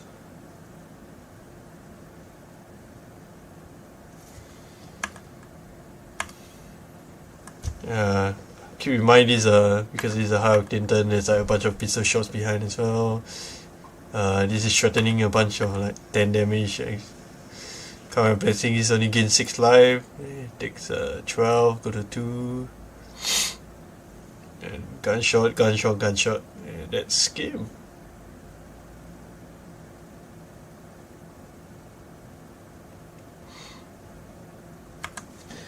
I think that's like crazy masterful play by Sam. Wow, that's kind of impressive, honestly. Wow, okay. Well, I suppose I wasn't patient enough when I was playing Dash Rival. Possibly. Yeah. Damn, okay. So I guess we can chalk it up to skill issue. Okay, anyway. Alright. Let's talk about Mage Master Boots. So this is Valentine's Records list. So this is a very interesting addition. So this Mage Master Boots is for the 10,000 year reunion. So what you do is very simple. Even without drawing your spectral manifestation, if you draw etchings, what you can do is you can crack the gloves, play the etchings, attack with the 4 power spectral shield. And then you can crack the Mage Master Boots, play a 10,000 year reunion with go again, and then use the tuning to attack Ward 10. So there's like 3 card 14 and Ward 10 and 1. So yeah, that's the interesting thing about this list. I think when we a couple of us played Enigma, I think this was kind of our tech card, but I guess the tech didn't really wasn't like too secret. Okay, compared to Gregor's list, this is a more standard Enigma list with Phantasmacism, uh, Dissolve Reality, and Dance Movies is for the aggro matchups, so dash IO. Turns all the gun shots into 1 damage, so it's like a pseudo fealty. And I'm not I think like coupled with Footsteps and Winning Vengeance, you can basically block a lot of damage even though you have to pitch. So that's kind of cool. But yeah, more standard Enigma list. So with kind of Blessing Blue Band, I think this is going to be more or less like one of the I would say this is one of the decks to kind of look out for. Okay, moving on. And of course we have Mercy's list. Yeah. Okay, so this is this is the more standard Aurora deck list. You can see that she has more blues and Poison the Well is for Counter Blessings. I do think that Aurora is one of the few decks that doesn't need it, but also to note that Mercy has the full combo package. So the advantage about the combo package here is when you flicker with an outlining, each one of these, the goal is an extra damage from the go again, and Ether Weave too. So this is not even counting the card you draw, this is basically 6. I would say 4 damage if you up flicker, and then the extra card is like 4 extra damage because it's a 0 for 4. So I think that's like what, 8 damage just for equipment. And yeah, if Rob had the extra 8 damage, I think there was a chance that, you know, Gregor would have actually just lost on the spot. But unfortunately, he did not have it in his sideboard, so yeah, he just had to work with what he had. Okay, so I don't think there's much to talk about other in this list. Is more or less also the same, except with CG of Solace. I don't think CG is very good into a fatigue deck, obviously because your life is not really like, I mean, gaining 3 life doesn't really change the math on anything because he's not really attacking you. Yeah, Gone in the Flash. I mean, CG is just for Gone in the Flash, so not great. Okay, anyway, let's move on. Should check out one of the Sam games during the last few rounds of Swiss. Yeah, the Matt Rogers game. For those who are unfamiliar with the game, that's the full power of the combo. Okay, so I play Aurora for Worlds as well, so this was also my loadout into Aurora, into Enigma. I think the combo is extremely strong into Enigma, so yeah. So here I think, oh wow, playing CG into Enigma, interesting. Probably for just the Gone in the Flash, I think. Yep, so there was a risk there. Mercy, I think it was kind of calculated in a sense, with one card in hand, and with her pitching a blue, playing the Siju. If Valentine had actually just played like an instant aura, there was a very high chance they would die because this is threatening 2, which you know, there's the only free aura is Restless, but every other aura he had to pitch for it, and because he's playing Mage Master Boots, when you pitch you're left with 2 cards. Mathematically there's no way, unless you want to block with your Traverse, mathematically there's no way you can block a 7 attack, so you know, I think that's not bad. Oh, and what a, okay, that was pretty insane. So normally Dissolve Reality, you know, removes the card, but in this case Mercy had CLV, so wow, that's insane. Like it matched up so well. Oh, so Choose is a on the outs, I think, like I would say face value wise, Chu seems like a very defensive card, but this particular variation of Enigma plays Chu's more offensively. Sometimes even the CYB Enigma hits quite hard also. I don't think he hits that hard, especially when he only has like what 3 attacks. Yeah, the reflector one can hit quite hard, but honestly, it doesn't really hit hard enough for you to be too worried. But yeah, it could also be like people didn't tag the Aurora deck for CYB because I think some of the pros were like, oh, I didn't expect it to pick up so much, traction in the Worlds meta, and oh my god, that's a crazy good card to start off with.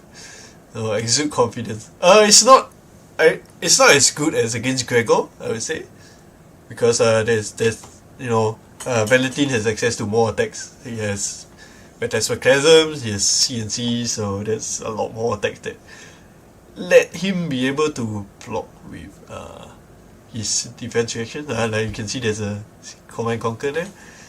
I guess something that Mercy could do is like she could play a Lightning Press and then now, all the reacts are still turned off. Well, yeah, I mean, this is quite scary, right? The Enigma has like 6 cards now, so is Choose really a defensive card or an offensive card?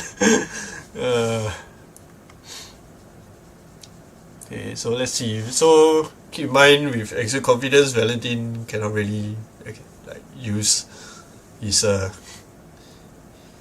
can't really use his defense reactions. Okay, but moving on, draw a card from CRV. She hasn't really played a lightning card, but she has second strike. Okay, second strike, very good. Oh wow, that's pretty insane. That's like 12 damage. So this is what I mean by I don't think CGU does much into CYB Enigma. Like if you can put out this kind of damage, this is already 12 damage, and then she's just pitching, and she has 1 card left in hand. I think this kind of damage is what you need to beat the CYB Enigma. Oh, and it even keeps the CRV around. Oh, holy crap. Oh man, that's so much damage. It's like 18 damage with a embodiment behind. Oh, and don't forget there's a Ponder token. Oh wow, this. Oh damn. But yeah, so Valentine chose not to block, so this is also a 6 card Enigma hand. Both players just, straight up throwing everything they have. Yeah, and also Mercy has no armor, remember, just being this aggressively. There's a Judge Call. Oh, so he played into this, okay.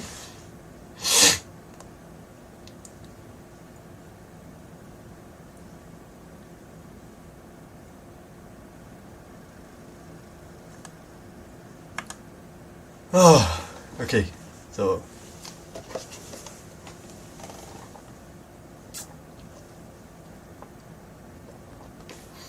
that's the levels for 3. Oh, for draw a card and go again. Alright, cool.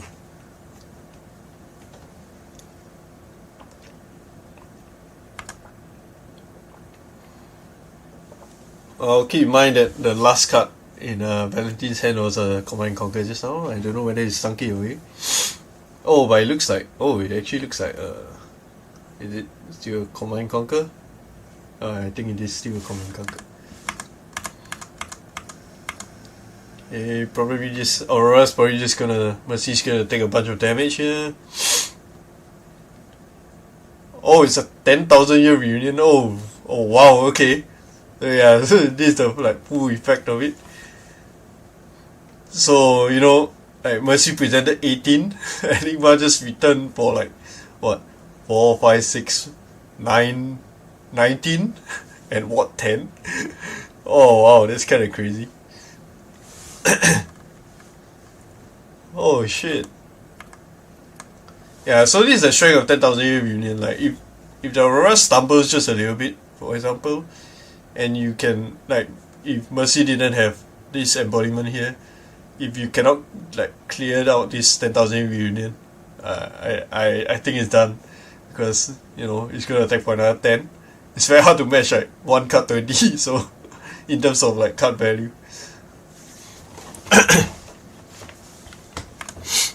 Hey, so far I think both players are like, wow, they're trading blows. I think he drew the 10,000 year reunion of the Rising Sun. I think his initial plan was like, okay, I'm just going to, you know, probably just, you know, play the CNC, and then he's like, oh, extra cards. Snatch, go again.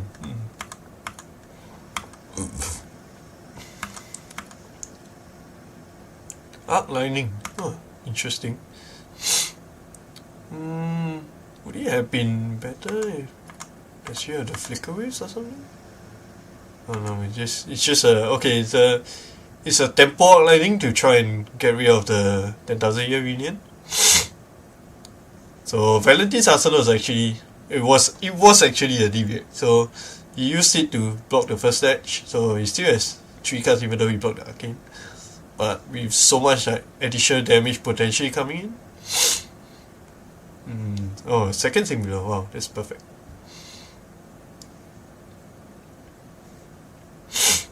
Okay, breaking a combat chain. Oh, choosing to commit the AoE here just to get rid of. Oh, yeah, she's just committing to try and get rid of the 10,000 year reunion. And ooh, that second strike. Quite much needed second strike. Or Antoine Lightning, whichever. She really needed a go again to try and, you know, clear out some of this stuff. And also the CLB, you know, clearly she hasn't done any damage, so this CLB is still not very useful.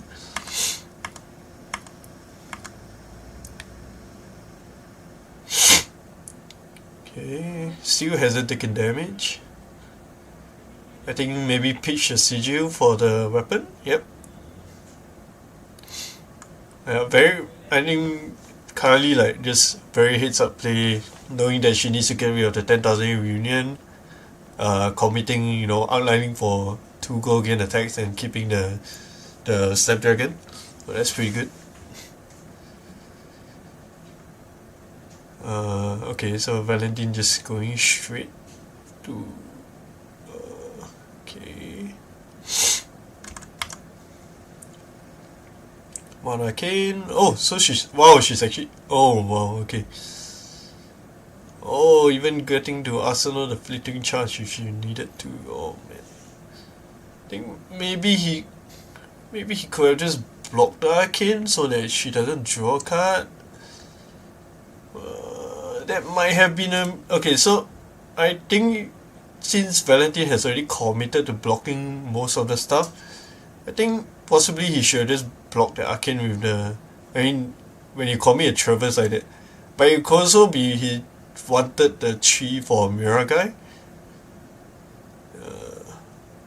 So what Mercy is thinking about here is that because he's okay. So Valentine's tuning it again. So I think Mercy could have possibly just Arsenal this doing charge, because I mean Valentine's keeping 2 cards, so and one of them is a chi, so yep, that's a Miragai.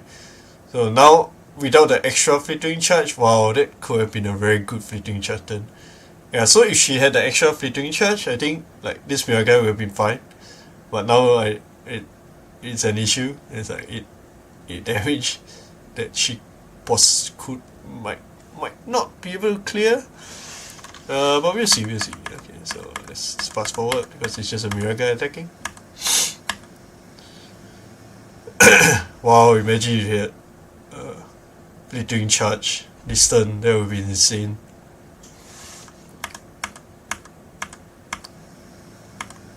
Gonna commit the lightning press, clear the Miragai, that's great. Yep, she's just committing to attacks. Klasm sees a bunch of stuff with no go again, because remember she committed the boots. Oh, that could have been 787, that's kinda nuts. She drew a Flicker Waves, not the best card to have right now. especially when you're facing on 9 damage.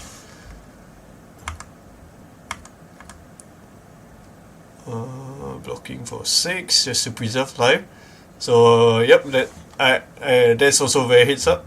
Like with not since you're not able to play like every single card, so when you can just block, you should actually just block the Fatal Sarcasm.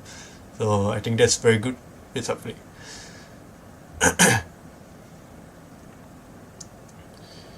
Okay, so Valentine with 3 cards. 3 card Enigma, quite scary still. Actually pitching a Secret Art. So, okay, so I think an interesting note was if this was a blue card, he could have Secret Art his turn to, instead of blocking the attack. But it's quite possibly this is a defense reaction, which is why he did not,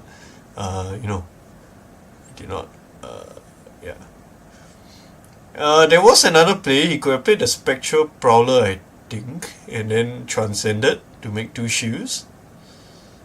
Yeah, so that could have possibly been better. Yeah, so yeah, it was a defense reaction. Because 2 Spectral Shields is technically more life and it's the same amount of damage, but it runs into the popper problem.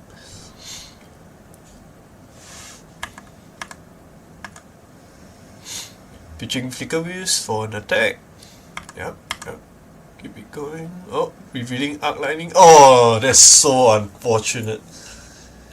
Yeah, so in this case, if she had a Rebel, maybe she could have rebelled first so she could see that, oh, Arc Lightning is coming, so maybe preserve the Flicker Wheels. But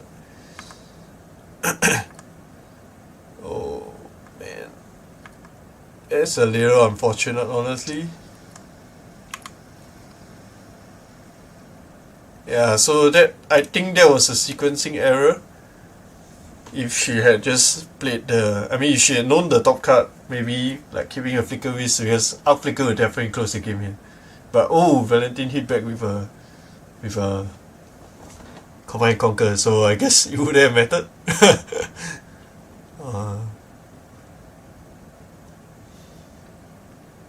And wow, I mean, this is we all know this is Seiju, so this is possibly like the best possible outcome to have. You can just like no blocks the CNC and just continue attacking. But wow, okay, it's kind of insane sequencing.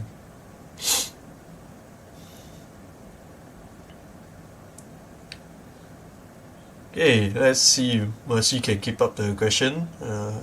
She actually has Warmongers. Is that like a main deck thing?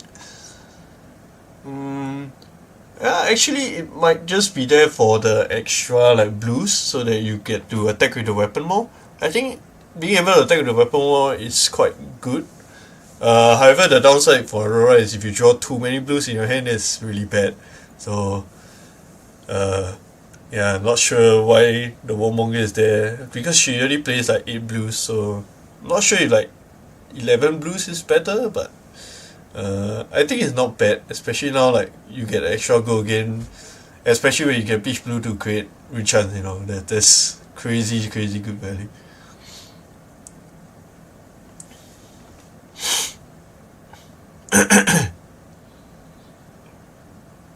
Okay, so remember that this is threatening a lot of damage.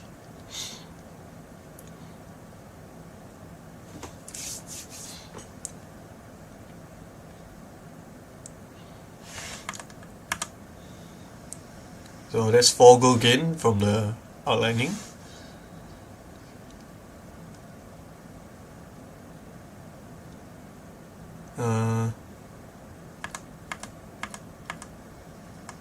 Going for the 1 damage there. Okay, that's not too bad. Oh, okay. So this is etchings. very telegraph etchings play. Mercy's at 5, so that's not lethal, so she could just potentially just no block this. But I mean, she has 1 extra life there. Yep. So the etchings comes in. She's gonna take 3 down to 2 before he draws up. Uh,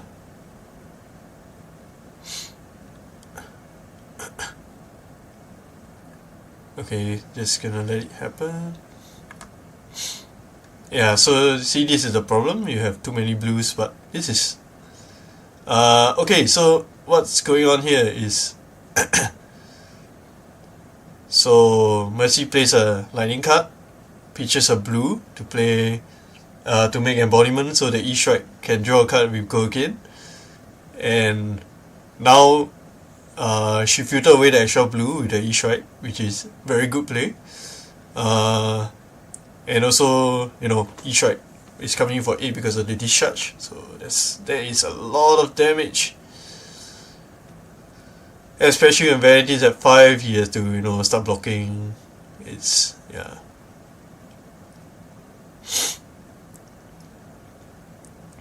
Yep, the weapon is kind of lethal. Take 2, down to 2, E strike for +2. Oh wow, what was Vanity's then? Oh, it's a Miragai. Oh wow. Oh, it's 2 non-block.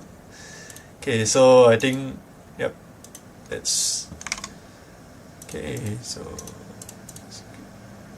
okay, I'm going to watch the finals instead of this game.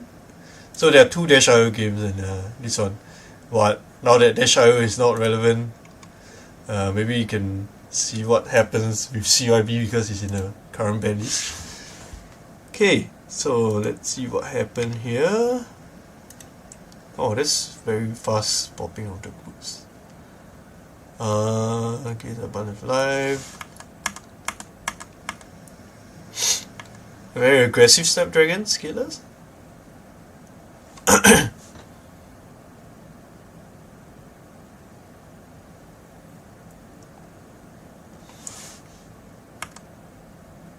Do another snatch.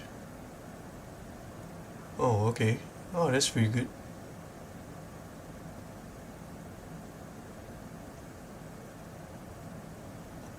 Okay, so I think committing the snaps there was okay because, you know, she's gonna get another embodiment from the Sigil of Lightning. So that's one of the upsides of Sigil of Lightning compared to Blink, is you can kind of store it.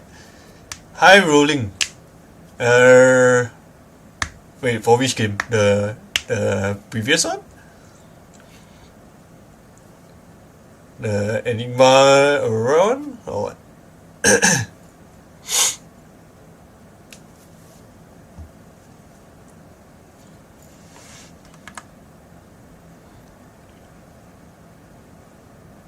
Gonna miss KL.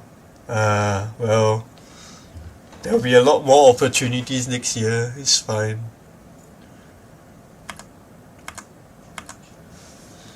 Okay, so the embodiment of lightning giving the Canic go again, but this is not a lightning card, so even though she revealed the blue, it's not gonna do much here for now.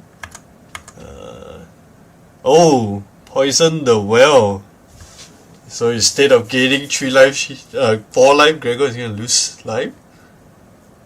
Oh, second CYB. Wow, okay.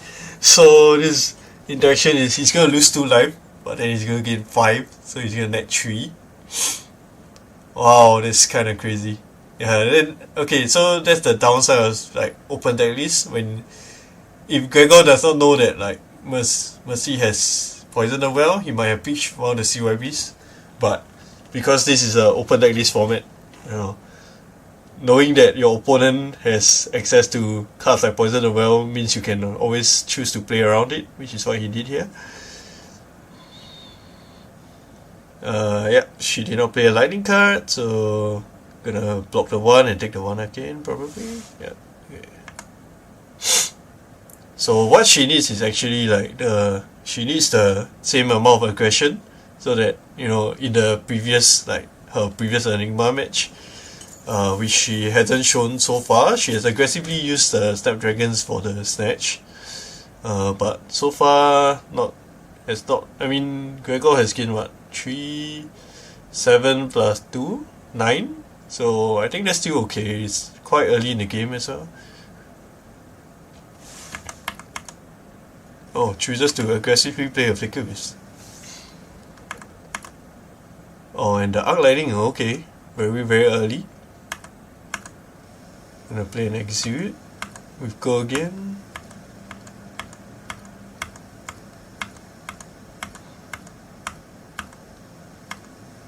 And you're gonna commit all the equipment to arcane because, you know. Okay, so how the meld works with flicker wisp is when you meld it, it becomes one card. So it's a Runeblade action lightning instant. So it's a lightning action card. So shock becomes a lightning action Runeblade card. So you also get a flicker wisp buff. But flicker wisp does not buff the Runchan, so unfortunate. She has okay. So drawing a blue was having a blue on the flicker arc turn is very good because more damage. Yeah, just keep in mind that this is like single flicker arc for the combo. So can you imagine if she had a like second arc of flicker? That would have been like so much damage. Just so much damage.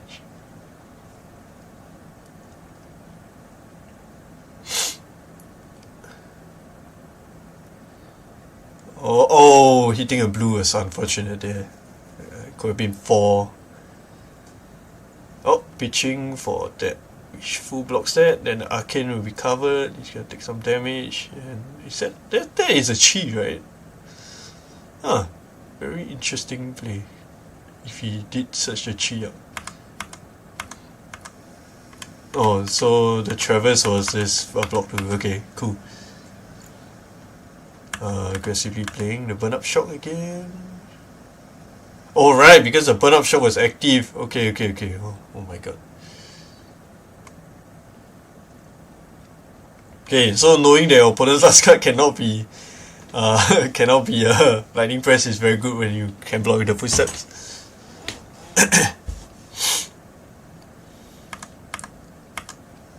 So unfortunately, I don't think that was the best use of burn up shock, especially when you have CLV. She could have just played CLV and, you know, done the same thing and kept the burn up shock for maybe this turn. So there's like 5 cards.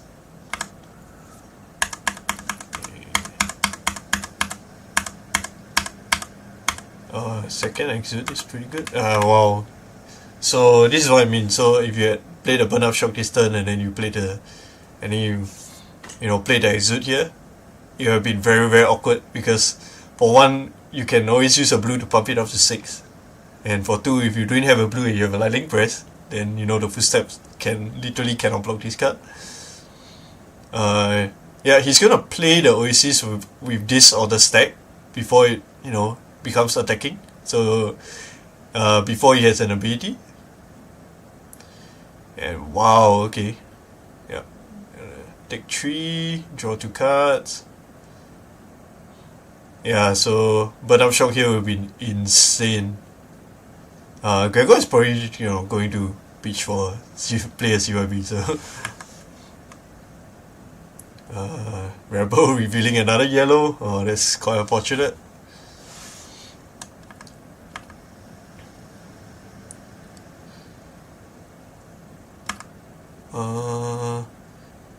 Yeah, let's just see what goes on here. So I think a better play could have been maybe instead of like you can preserve some resources instead of playing this. You can maybe, you know, pitch for a weapon, make an embodiment or something, or Arsenal because not having access to go again next turn might be a problem.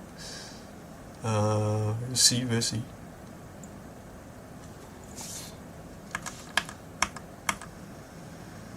Okay, gonna flicker with another one just to draw a card.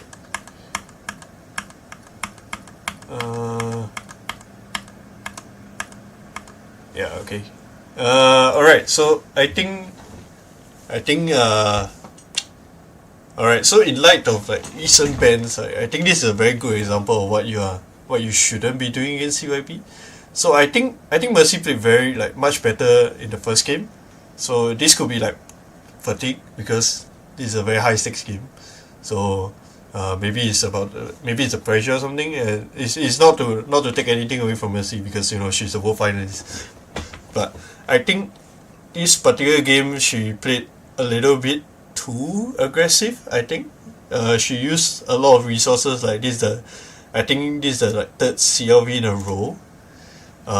So rather than preserving all these very key cards for later, like what Rob did, I think Rob played that did the like he's played the anti-fatigue plan very well, and we can see that Mercy is not really doing the same thing, and like the difference is showing because after the fourth, fifth, sixth CYB, Gregor went from like 20 over to 30.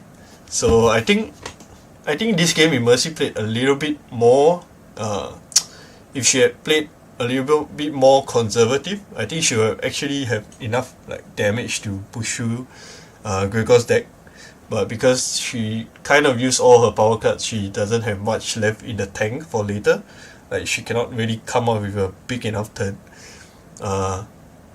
That's probably why like near the end of the game, I think she basically just kind of ran out of everything. She has no deck, and and Gregor still has like a bunch more cards than the game against Rob, which he played till he had no cards left in deck. So in this case, I think it was like not really a CYB thing, but I think this is kind of what happens when an aggro deck plays like too aggressive.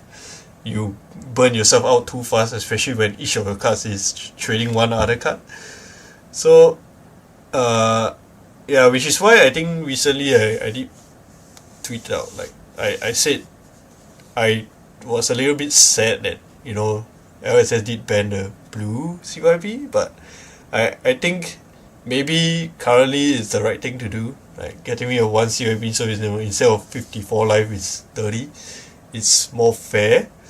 But at the end of the day, I think Mercy could have absolutely like won this game, but it could have been a lot of factors, because you have to remember this is like the grand finals of Worlds, like winner, not just like this is the biggest event of the year, so there could be a lot of like external factors that I don't think like we expect the players in the finals to play perfectly, but end of the day, I think we have to remember that everyone's human. Like that, we all make mistakes. I don't think like even this game maybe Gregor didn't play perfectly as well. Like, so far, I mean he played his game plan well, right? He blocked the footsteps on the right attacks. He didn't like lose to a lightning press. So I would say in this case, Gregor played slightly better, and he managed to execute his game plan better. So he got the better of Mercy here on Aurora this game. Especially like I think one of the core pivotal turns that I managed to catch was like Gregor hit a Command and Conquer on like the last Poisoner Well, which could have actually affected the game, and Mercy actually like drew a bunch of instants. It's like this. So let's see if we can. So if you can look at a hand here, it's a Lightning Press, 2 somersaults, and a second strike.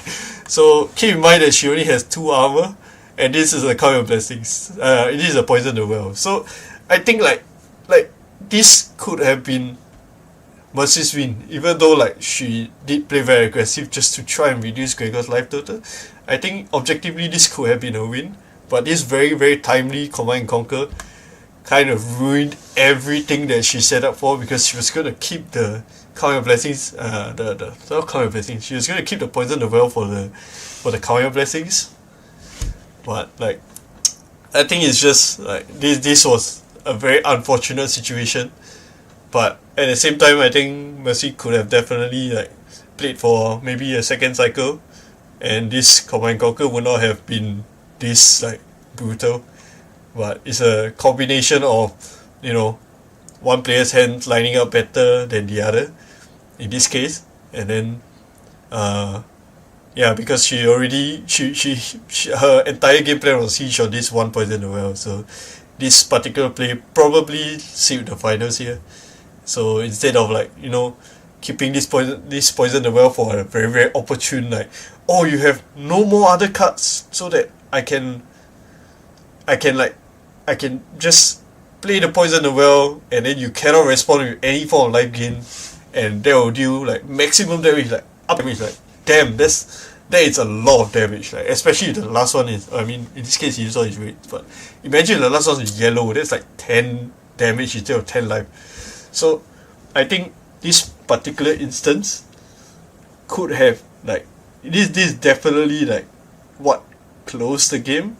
I mean, people always like say, oh, the last few turns were irrelevant, but I would say that like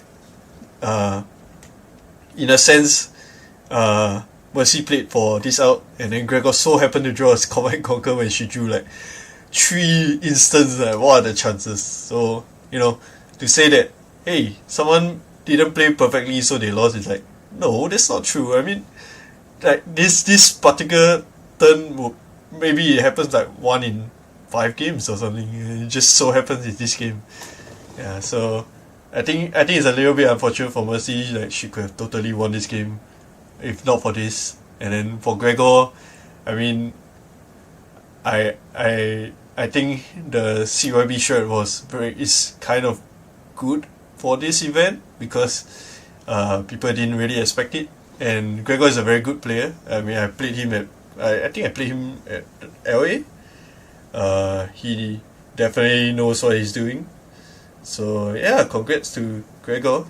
I think this was a very good showing for how strong CYB can be. But at the same time, I don't necessarily think is this like, oh, CYB is the end of FAB. Like, nah, that's definitely not the case. I think it just takes a little bit of getting used to and knowing like whether your deck can, you know, play into this and whether you should, you know, tech for it. And I think having a viable control deck is also healthy. So yeah.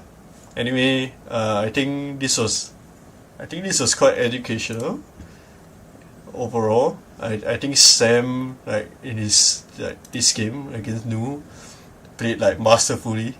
You know, I didn't watch this game, and after I did, I just learned so much. This is quite crazy.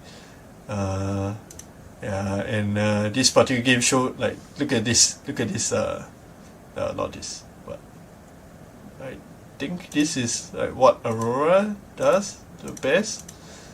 Like yeah, this is basically Aurora. Like this is a strength of Aurora.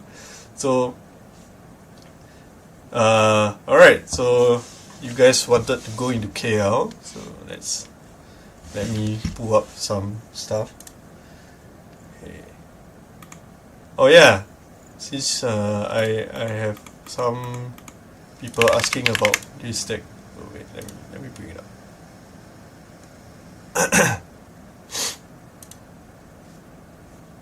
Hey, so everyone has been asking about this. This is my current Yao deck. So for those who are asking about KL, I think let me scroll up a bit.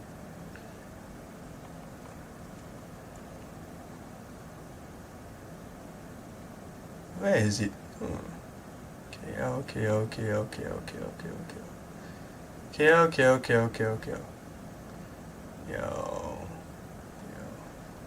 Oh, what's KL meta gonna be? Okay, so very simple. We go to most played decks. No, not most played decks. Oops. Meta results. Okay, so we can see that. I mean, Yao won't be here because Yao is not legal for CC technically since it's open. But we can see that like the heroes with the highest win rate is Vizai, sitting at 72%. Oh, that's kind of crazy. What the heck? The month is like halfway through the month. Okay, so we can see that Vizai is winning a lot, like absurdly high win rate. Also, Dash IE is somehow second on the leaderboard. That's kind of unexpected, but okay. Aurora is third, and Enigma is fourth. So, I would say if you are going to go by this particular list, of course you should be looking out for these 4 decks. So, the 4 decks are Aurora. Wait, What did I do? Oh no. Refresh.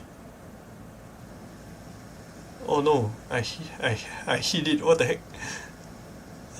Okay, so, wait, let me undo it. Okay, so the deck to look out for is Aurora, Vijay, Enigma, and somehow Dash IE. So you can see that the win rates on these decks are like insanely high. Maybe not Enigma, but Vijay is on 72% on a, I think, pretty huge sample size. Somehow a lot of Florian games, but 95% into Florian means you probably shouldn't be playing Florian, right? So, oh man, that's insane. But yeah, I think Vijay is a very solid choice. Just probably need to watch out for itself in this case since it's winning so much.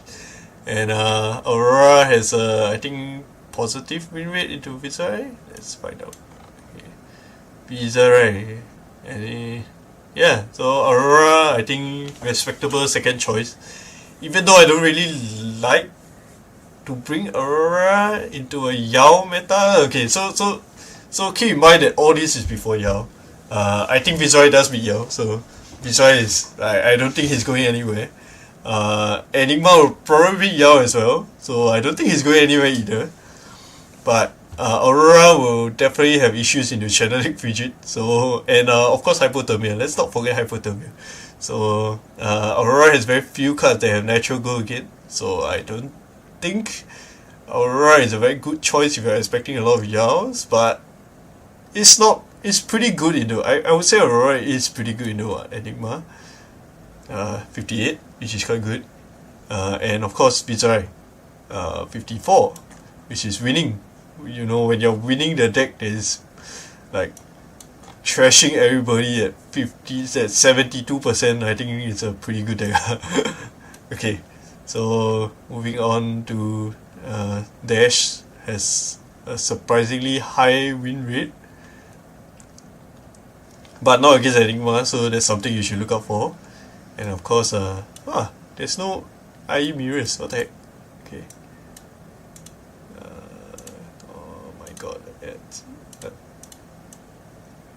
Okay, so Dash IE creeping up even though they banned High Octane. That's kind of impressive. But don't forget that, you know, this IE still has Chamber, still has Purifier. Yeah, it's a bunch of stuff. Winning into Zen, that's pretty good because probably T-Bone is quite good now. Of course, Victor with the defensive plan, and only struggling into Nu and Kano. Why Kano though? Huh. That's, I mean, historically IE has done well into Kano, so I mean, these are Talisha stats. I don't think we should take it too seriously, but I think that the one that like stands out the most is Vizerai because it's a huge sample size. I think the only thing you should take note of is Yao, because Yao is coming up for KL. So yeah, I think a surprisingly high win rate deck against Vijay is Vincent as well, if I'm not wrong. Yeah, Vincent is actually beating Vijay. Vijay has a 44% win rate into Vincent, and I think that's something to think about. Even though I think it's the highest Vincent has ever reached for like win percentage or so. Yeah, Vincent is sitting at 53, so it's quite respectable, I suppose. Yeah, so typically losing to Guardian, so maybe bad Yao matchup.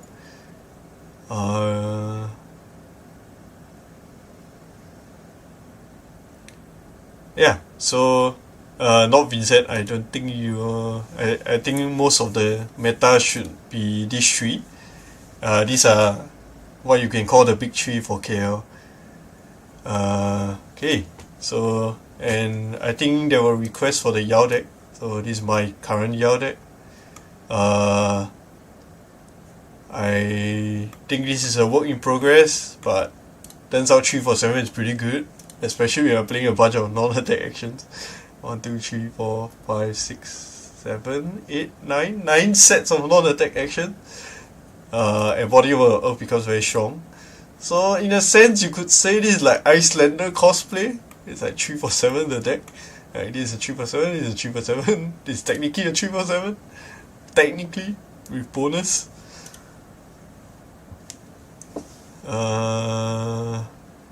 Of course, CNC Palmer, typical Guardian Tar. Tunic. Coronet Pick because your weapon costs 6. So sometimes when you have one card left, you can always just Coronet Pick the other guy. But most of the time, I'd recommend just blocking out.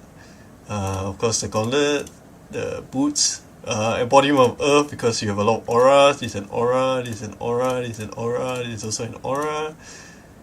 And this is a surprise aura. Surprise!